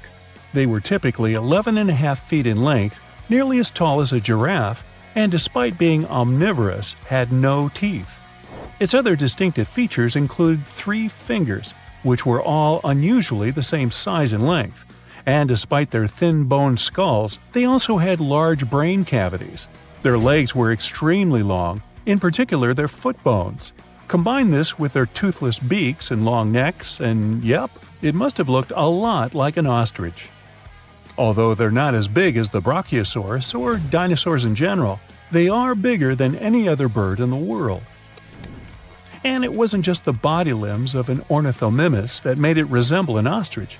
They also had very similar feather patterns. Their heads, necks, and lower legs were mostly bare of feathers, but the rest of their bodies were well coated in downy plumage. This is what you call a bird's layer of feathers as a whole. It's possible, like an ostrich, that the dinosaur would have used this unusual feather pattern to regulate its body temperature. Despite some dinosaurs possessing feathers like birds, on top of also being their distant relatives, dinosaurs didn't have the type of feathers required to fly for most of their existence. Feathers found in fossil impressions or preserved in amber have allowed researchers to gain insight into why these creatures weren't very aerodynamic. The structure of these feathers appears to be very simple, with a poorly defined and flexible central shaft. These feathers would have better served any dinosaur as a fashion statement, as they would have helped attract the attention of other dinosaurs. These feathers also would have had the ability to regulate body temperature. Surprised to hear that dinosaurs had ostrich-like feathers? Wait till I tell you that their prehistoric distant reptile cousins had something that looked like fur. Allow me to introduce you to the pterosaur. Its name is derived from Greek and translates to winged lizard. Just like dinosaurs, they were initially thought to have scaly or leathery skin all over their bodies. But over the course of the 20th century, fossil examinations revealed that many parts of a pterosaur's body were furry. The wingspan of a pterosaur could reach the length of over 23 feet, about as long as a London bus. Its toothless jaw was very long and resembled that of a pelican. How could something that looks like a pelican be so terrifying? These creatures were coated in pycnofibers. Those were simple structures, feather-like in composition, but strand-like and fuzzy like fur. Further research suggests that some parts of the pterosaur's body had more complex kinds of feathers with branching strands. If this is accurate, it would be the first time feathers were found on an animal that was neither a dinosaur nor a bird. 66 million years ago, I wasn't around then, a huge asteroid hit the Earth and triggered the mass extinction of almost all living creatures on the planet, including dinosaurs. Had the space object crashed somewhere else, some dinosaurs would have been able to survive and still live nowadays. According to some research, the asteroid had about 1 in 10 chances of wiping out the dinosaurs and other animals of that time. It was way more likely to just hit the ground without any strong destructive consequences. To understand how things could have turned out if the place of the collision had occurred elsewhere, we need to find out what happened that day and why the disaster turned out to be so devastating. This huge space rock fell into the coastal area of the Yucatan Peninsula in Mexico. This caused a chain reaction that triggered natural disasters around the world. The place the asteroid hit is called Chicxulub crater. Now half of this area is underwater. The asteroid was about 7.5 miles in diameter and moving at a speed of 27,000 miles per hour. This rock, bigger than Everest, was rushing toward Earth faster than the speed of sound by almost 40 times. Wow. The energy released in the collision was as powerful as an explosion of about 10 billion atomic bombs, and the destructive force of the blast wave was just one of several disasters. The asteroid happened to fall in one of the worst possible places, and because of the way it fell, it threw a huge amount of dust into the air. Imagine you're jumping into the water like a professional athlete vertically, leaving hardly any splashes behind. And now think of how much water splashes when you jump into the pool like a cannonball. So the asteroid landed the cannonball way. The second disaster the asteroid provoked was soot burning. A small part of the Earth's surface consists of rocks. Only a tiny percentage of that part was rich in oil and sulfur back then. The asteroid burned and lifted so much soot into the air that it would be enough to fill an indoor baseball stadium. According to research, 65 million years ago, only 13% of the surface of the entire planet could have contained the necessary amount of organic material for the formation of such a volume of soot. That's why this place was considered the worst. If the catastrophe had happened on the territory of the other 87%, then dinosaurs would have been alive today. A huge cloud of soot and carbon dioxide rose into the air and covered the sun. The soot turned the sky gray and partially blocked sunlight. This led to a quick drop in temperatures almost all over the planet. It seemed like Earth was inside a gray veil. Many plants and animals couldn't survive the cold snap. Trees began to wither because of the lack of sun. The photosynthesis process was disrupted. The cold and withering of trees led to another catastrophe: global famine. Herbivores couldn't survive because they lost almost all of their food. Plants, flowers, and trees didn't manage to get through the catastrophe. These destructions spread far beyond the asteroid impact site. Hot dust particles, asteroid chunks, and small pieces of rocks settled to the ground across the continent and caused large-scale forest fires. Burning trees threw even more soot into the air, which made the situation even worse. The huge asteroid brought heavy metals with an increased level of toxicity from space.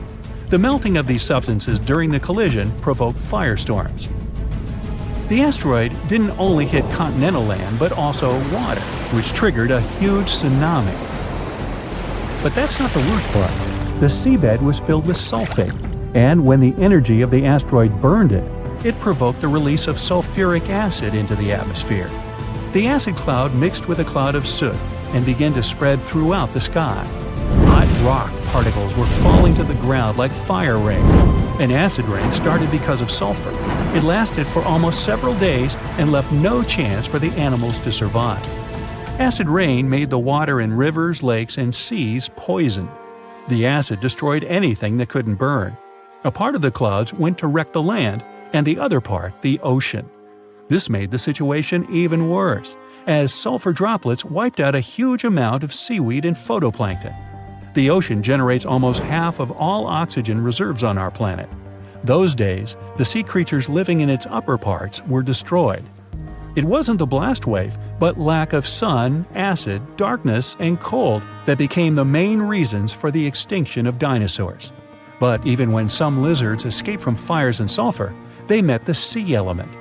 The asteroid impact caused large-scale tsunamis across the planet. The very first wave was around 1 mile in height. That's almost 3 times higher than the Empire State Building. Billions of gallons of water were moving at 90 miles per hour. A wave this strong could easily destroy half of New York today. The meteorite created a series of waves 52 feet high. Massive walls of water the size of 5-story buildings collapsed on the shore and demolished everything in their path. Lack of sunlight, temperature drop, acid and fire rains, reduced oxygen production, forest fires, giant tsunamis, and the explosive wave with the power of 1 billion atomic bombs, all this reduced the biological diversity of Earth by 75%. Yeah, that'll change your climate for sure. Giant asteroids used to hit Earth before, but they never caused such disasters all over the planet.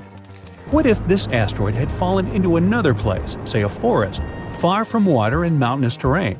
This would have caused severe fires. A huge black cloud of ash would have risen into the sky and obscured the sun, but it would have unlikely generated acid or fire rains.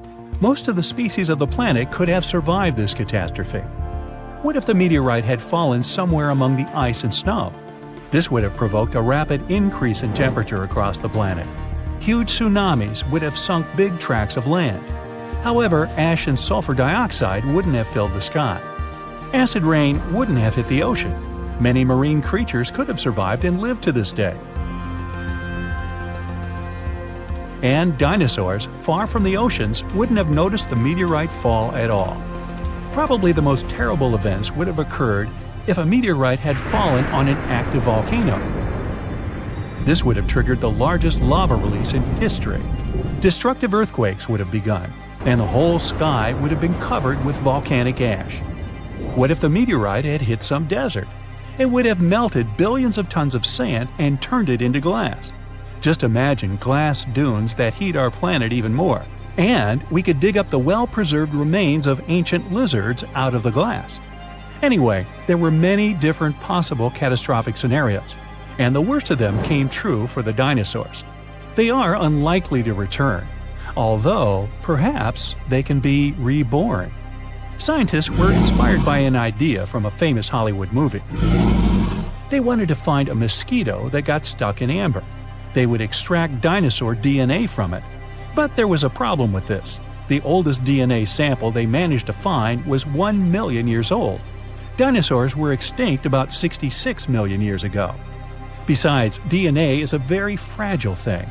The probability that it could have been preserved intact somewhere for so long is very small. So, instead of searching for this ancient dinosaur DNA, scientists decided to take DNA from the closest ancestors of these lizards, birds. Over millions of years of evolution, dinosaur paws could have turned into wings, and elongated mouths could have become beaks. Pelicans are very similar to pterodactyls, ostriches resemble velociraptors, and chickens are very much like T-Rex. Okay, let's just stop and imagine for a moment a chicken the size of a T-Rex. Hey, you want a piece of me? Now, the common chicken is recognized as the closest relative of the huge lizard. Remove the plumage from it,